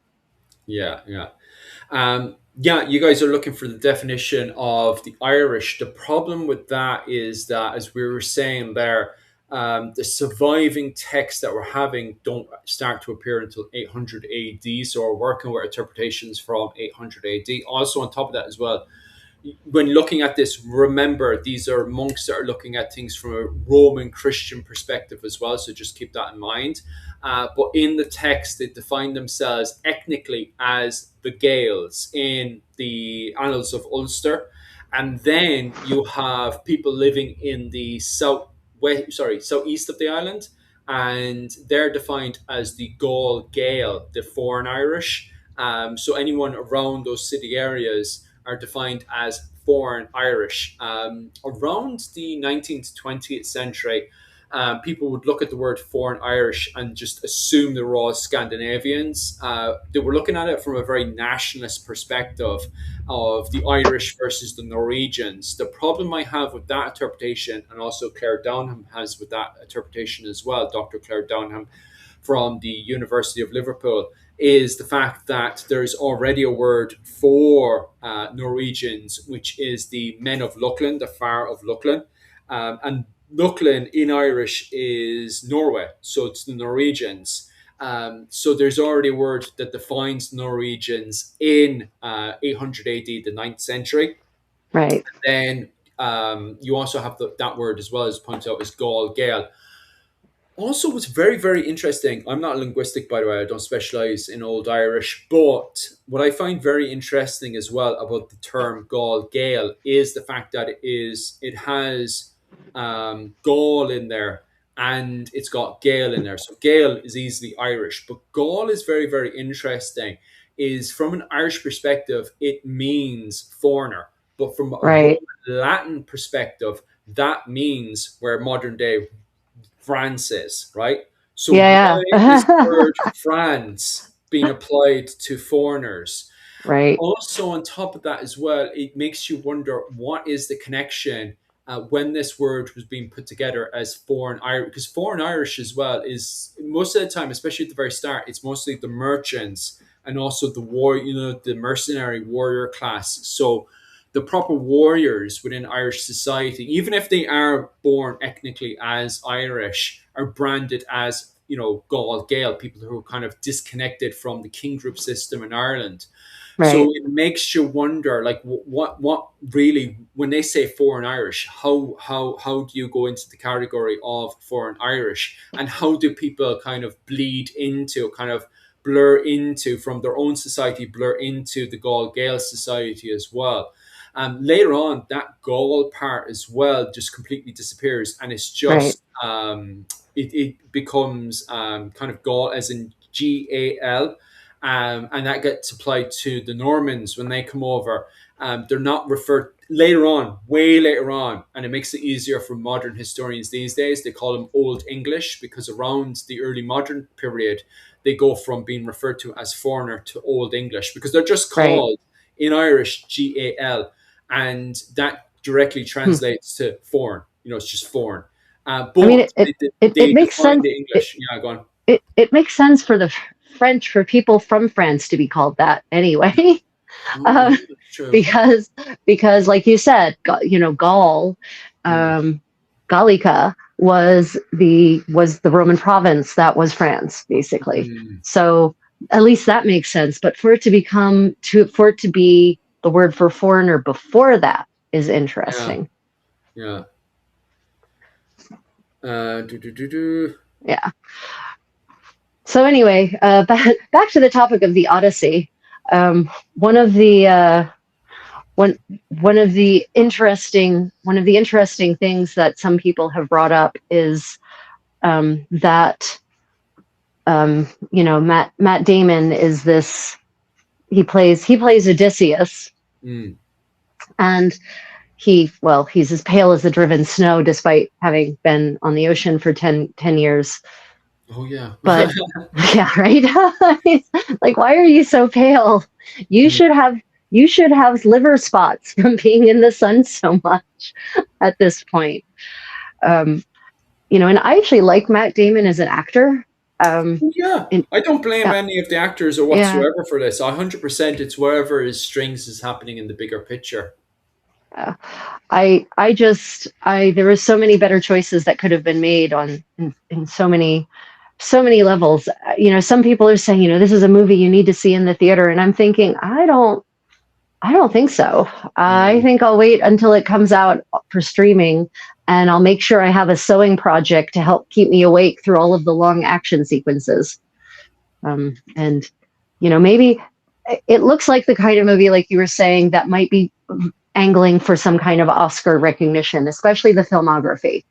Right, there Yeah. seems to be some very artistic filmography happening, and Mm. as someone who has, in the last couple of years, come to understand about filming and editing, I can appreciate the craft that goes into making those kinds of scenes. I mean, the real scenes, not the CGI scenes, which of course there are plenty, because we don't use real sets anymore, Philip, when it comes Mm. to fantastical occurrences. Remember, people used to have to build sets, They were and the days.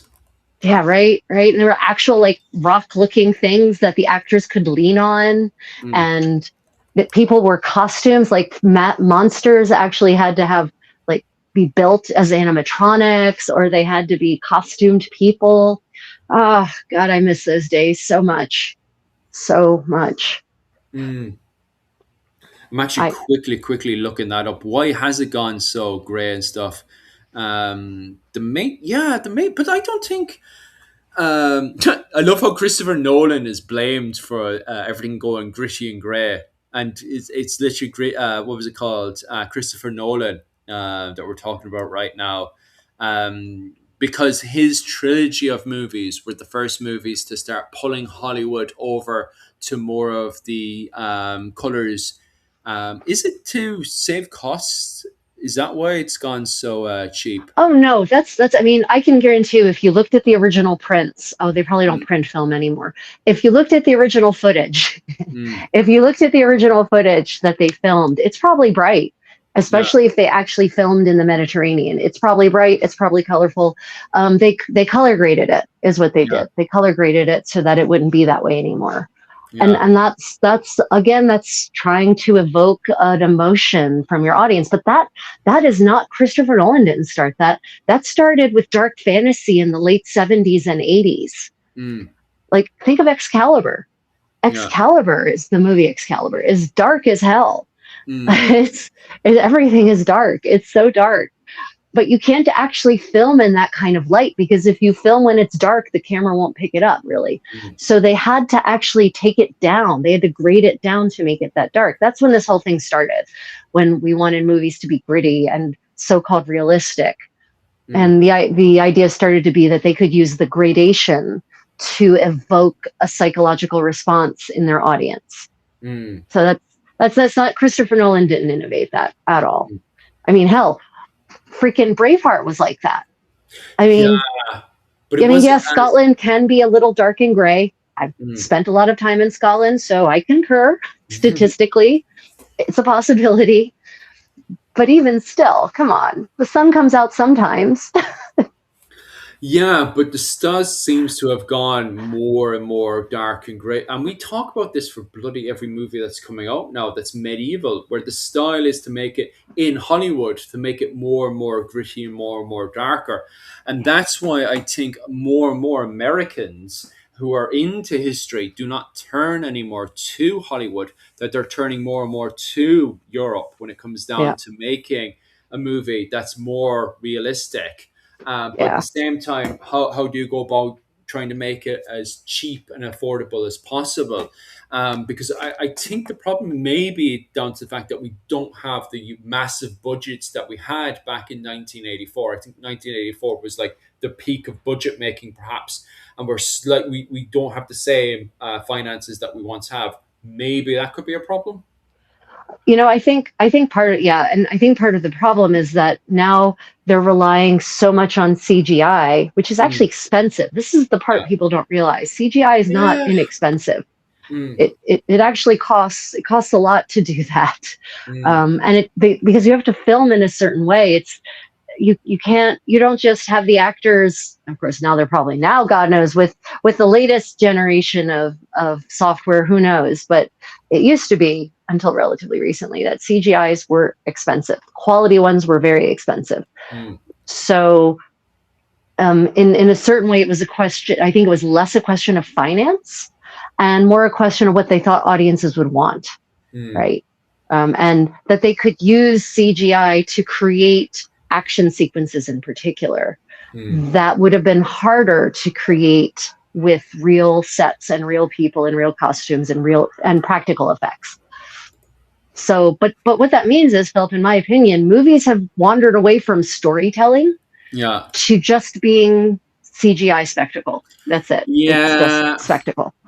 spectacles, and it seems to me, and I can guarantee this is the way the movie is going to go, is that it is literally 100% monologue CGI, which is a shame because his last movie was, I cannot remember how it was pronounced again, um, the movie on the nuclear bomb, which was a massive deal at the time. It was the one with that famous Irish actor that I should know as well, and his name is going completely out of my head as well. The famous Irish actor. He was in that. The movie's about the creation of the nuclear bomb. Have you seen it?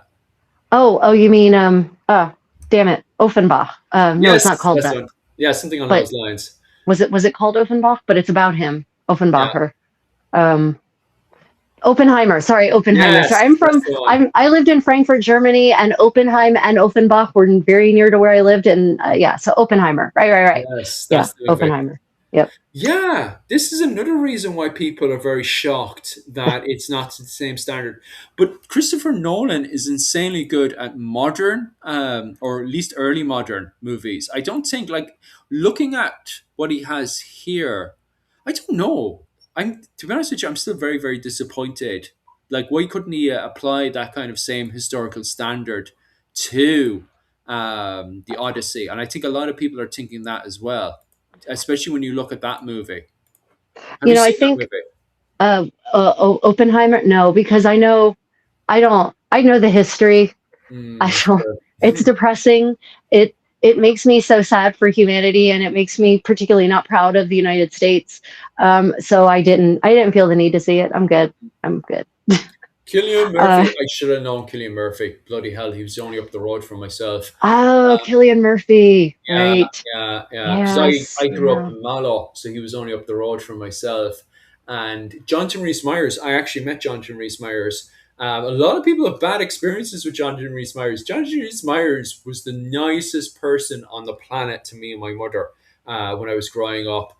He bought my mom, what was it called, a box of roses once because he had come back from his one of his acting shows and he hadn't got paid yet and he goes over to do his shopping and stuff and he's using the card and the card got bloody declined, didn't it, because the money didn't come through yet.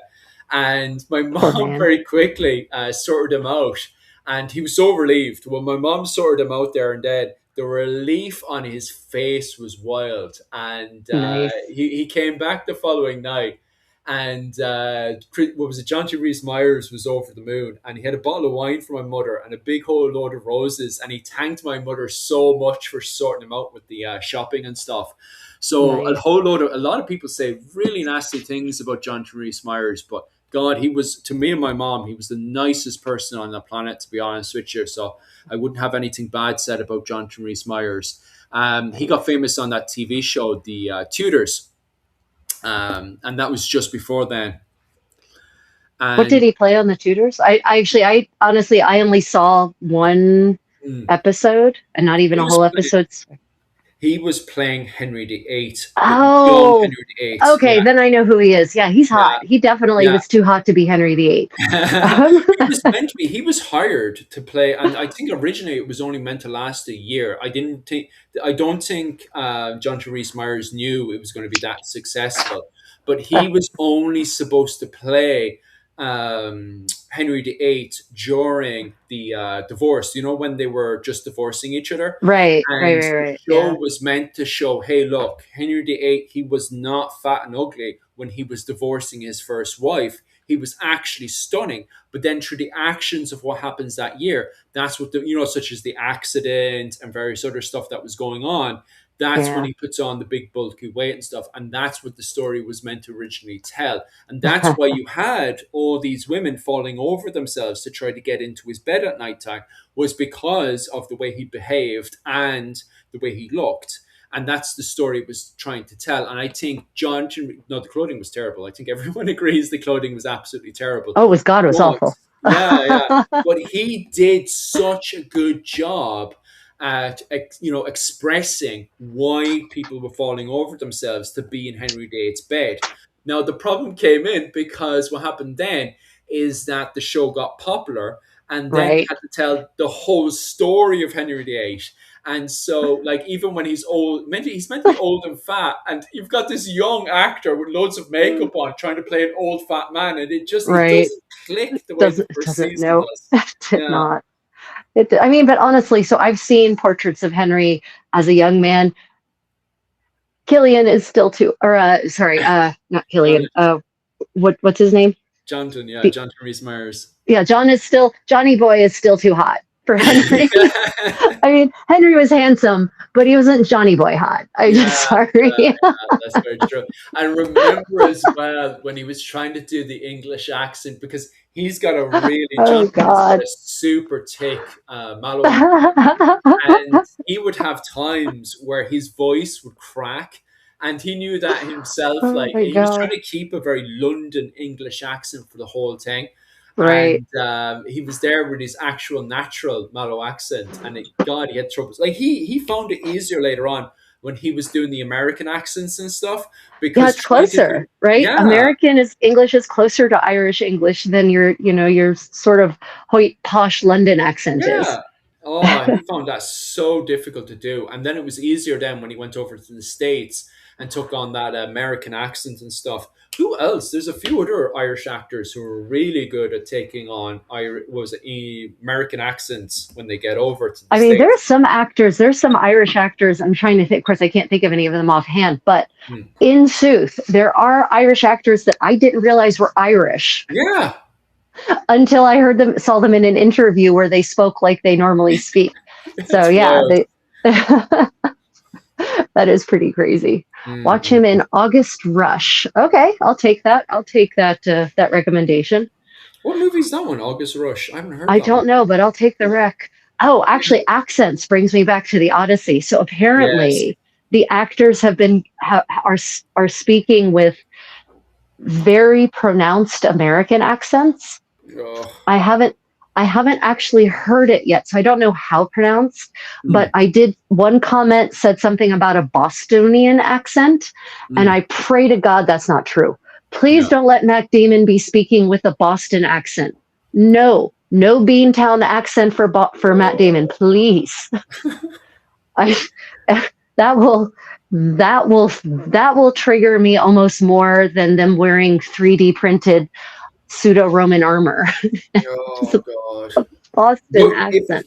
if you could pick, well, the Boston accents. You see, the problem is I don't actually have any problems with Boston accent. I actually like the accent on women and stuff. But when you're meant to be going and seeing the Odyssey, no, thank you.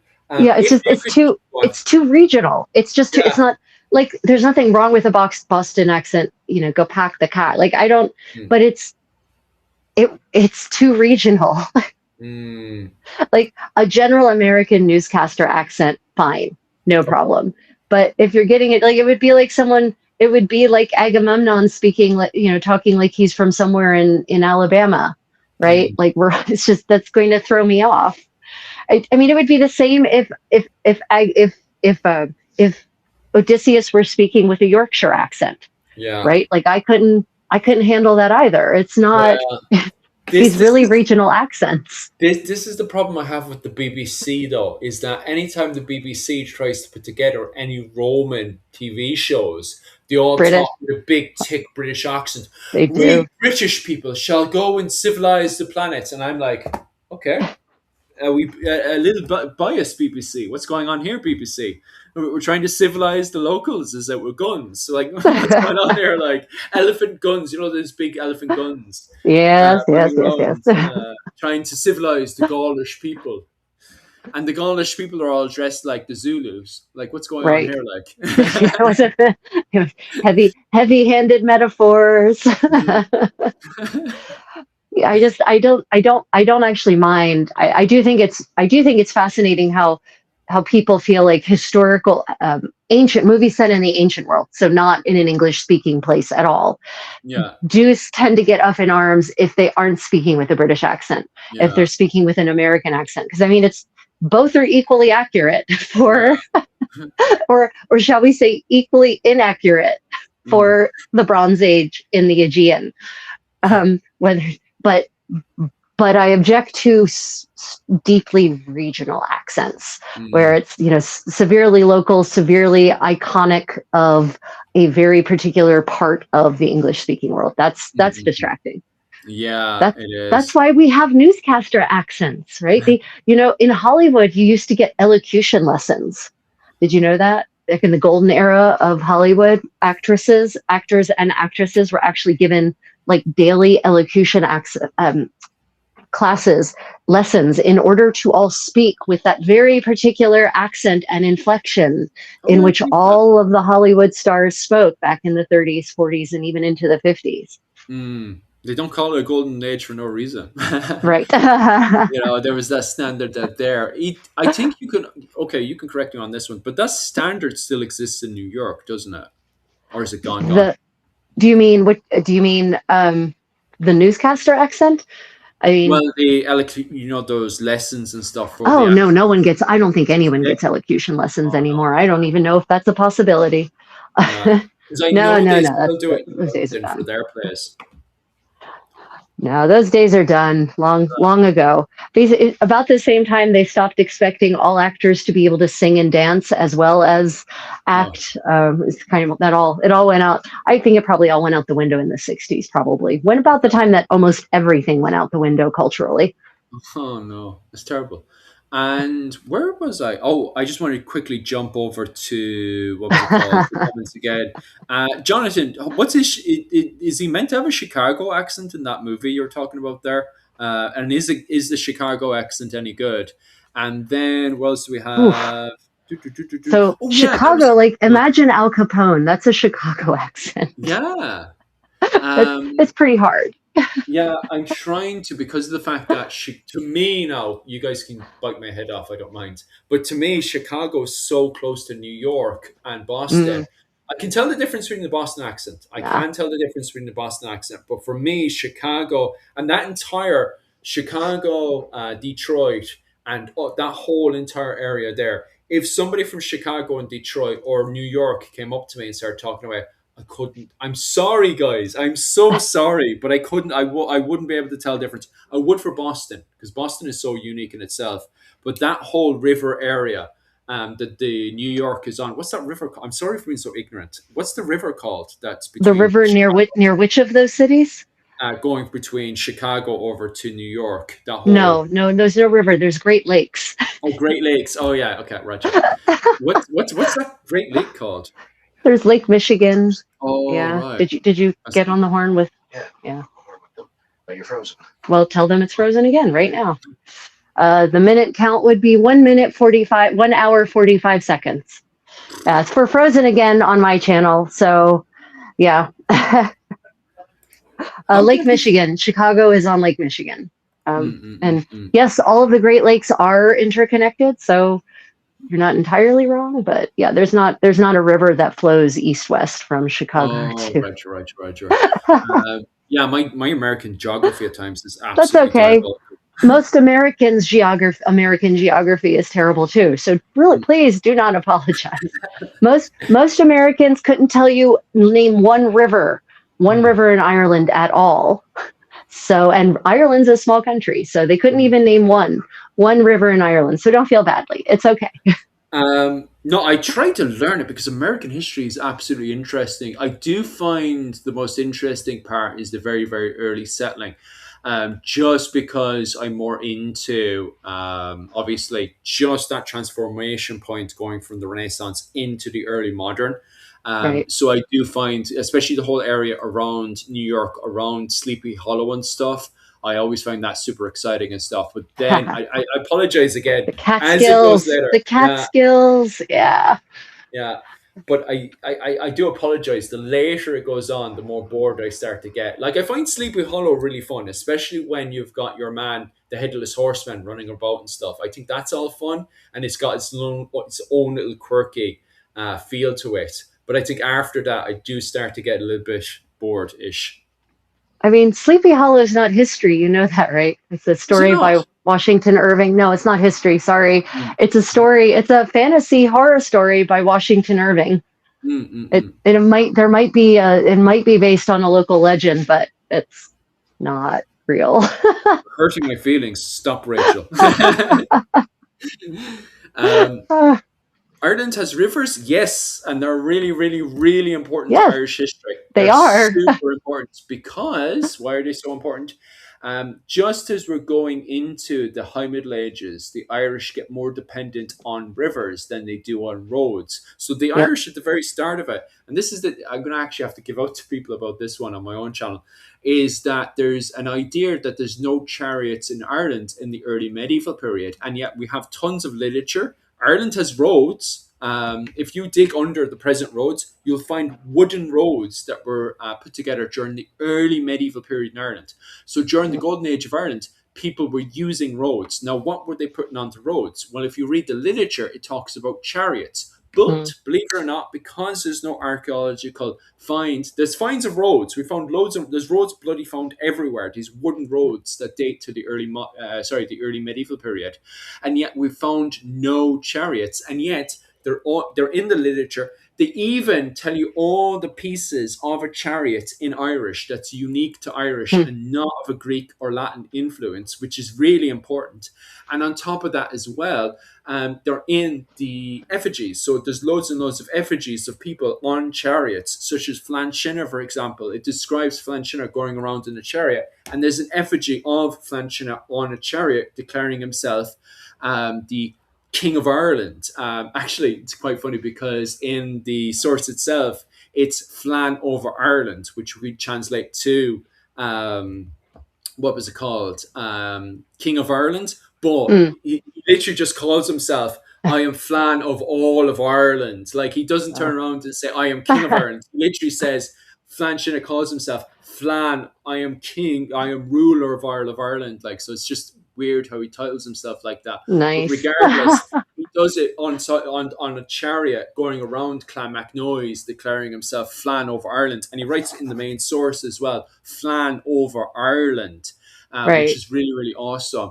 But he's described as being in a chariot, but yet loads of historians and academics, both historians and archaeologists, completely dismiss it because there's no archaeological finds in Ireland of a chariot. So people just turn around and Right. say, "Oh, well, this is enough evidence to prove there's no chariot." I completely disagree with that. Like, how can you have that much overwhelming Well, I mean, evidence? No chariots? this is the crazy part. Chariots were presumably made of wood. Yeah. Okay. And unless they were sinking chariots into the bogs, which they see, I guess they didn't. You know, they could have, but apparently they didn't. Unless they were sinking them into bogs, they're not going to survive in the archaeology. Sadly. So It's we have to. You can take all the other evidence, and I mean, the fact that you have wooden roads, Philip, tells me that something with wheels is being used. You don't need wooden roads if you're walking places. Yeah.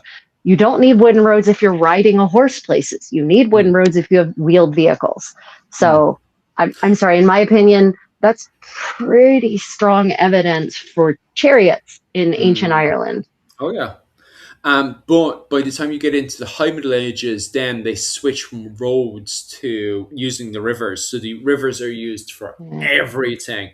Yeah. There's allegedly this is quite funny actually. The Desmond Fitzgerald's write to the King of England, asking for grants to build roads and to build bridges. And every single time they're given the grants, the Desmond Fitzgeralds just pocket. They put the money into their. Of course they do. Yeah, they just put the money into their pocket, and they continue using the river from Youghal up into Mallow. So the rivers, all the city settlements, everything is based around the rivers. They're not in Ireland. The locals during the High Middle Ages and the late medieval period, they did not walk from A to B. They gone on a boat and they took a river from A to B. So there's no. You just don't walk in Ireland. You take a boat everywhere. They start using because the Viking boats are just way, way quicker. Once that Viking technology comes into Ireland, they just rely on the Viking boats more and more and stop relying on chariots and wagons and all that sort of stuff less and less in Ireland to transport everything. And that's the thing. Commerce plays a really big part in that probably because rivers are fantastic for transporting large quantities of goods long distances, right? You can't, the roads aren't even wooden roads, which they probably didn't have anymore by that point, as you said, are not super great for long distance, for long distance carriage of large quantities of heavy items. So as commerce picks up, as productivity picks up, as more and more fabric is being woven, more goods are being exchanged, the rivers are the way to transport that. That's what happens in all of Europe, right? The rivers become the highways of medieval Europe. And that's actually, I don't know, are there toll castles in Ireland? In Germany, they, your local lords, local robber barons, if you will, would actually build castles right on the rivers and run a chain across the river. And you would, as a merchant vessel, any vessel, but especially merchant vessels, you would have to pay a toll for them to remove the chain and let you keep on sailing.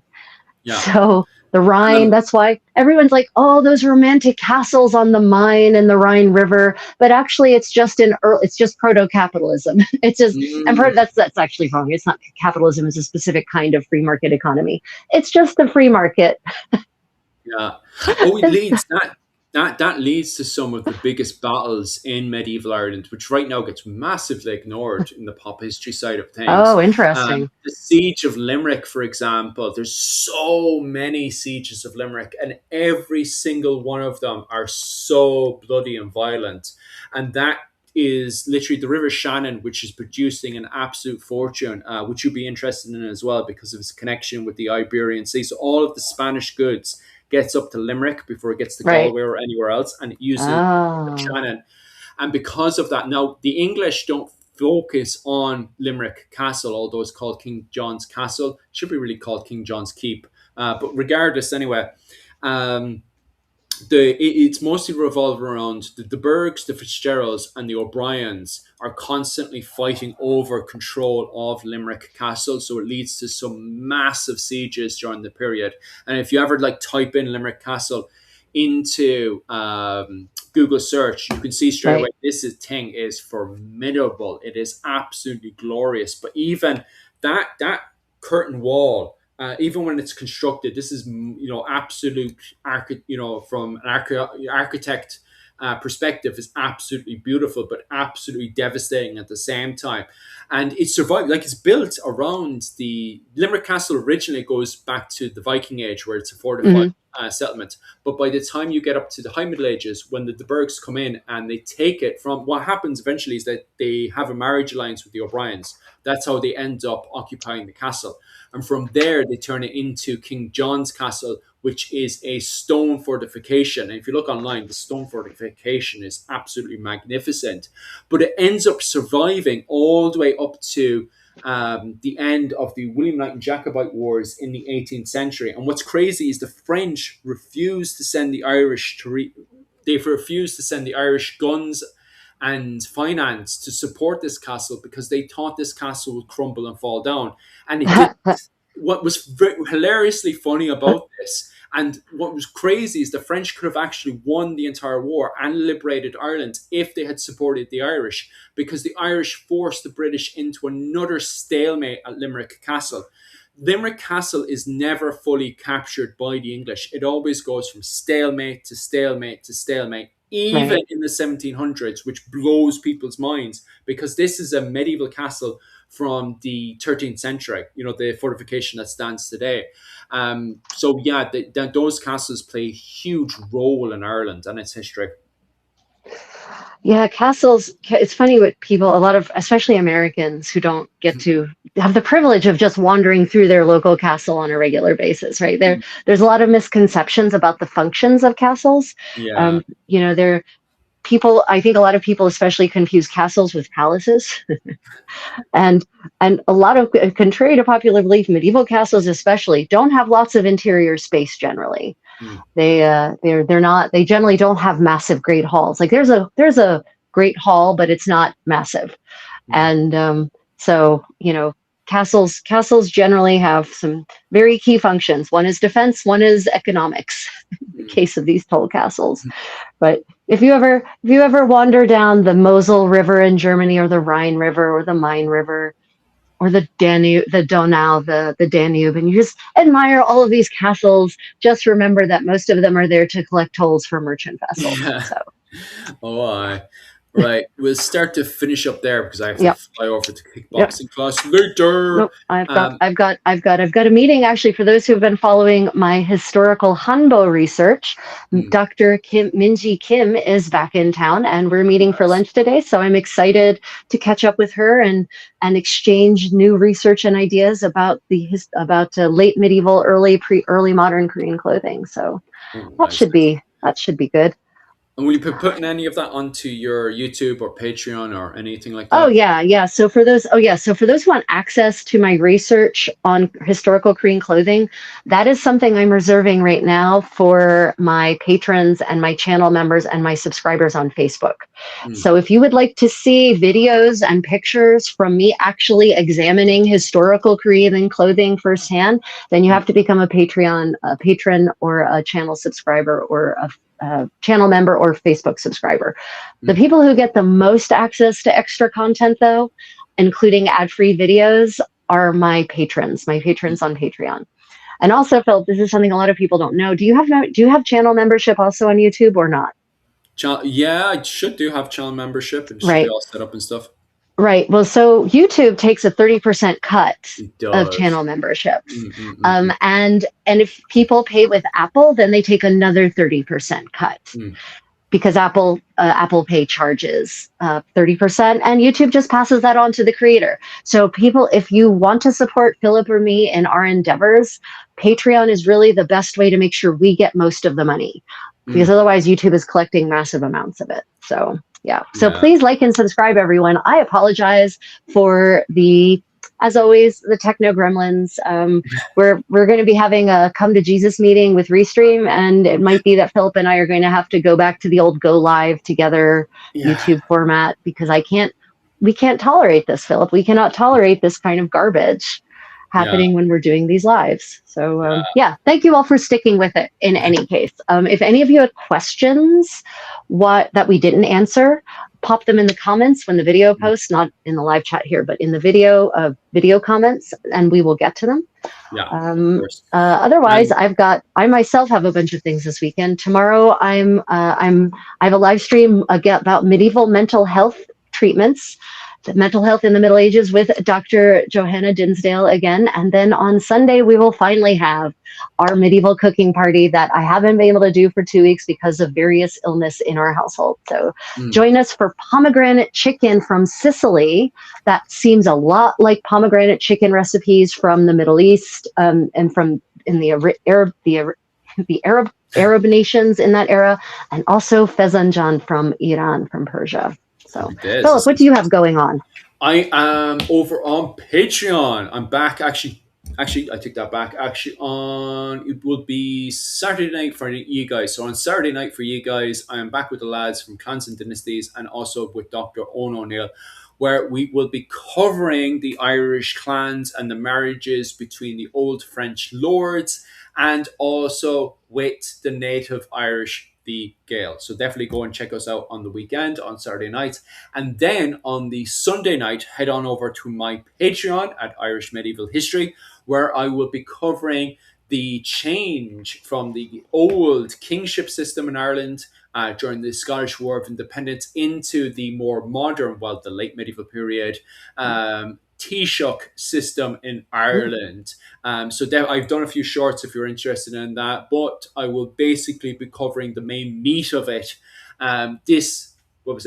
Sunday night over on my Patreon. So if you're interested in Irish medieval history and you want to know about how the clan system worked in late medieval Ireland and all that kinds of stuff, definitely head on over to my Patreon, and I'll see you all guys then. All right. I think that's pretty much it. Let's start waving goodbye to them.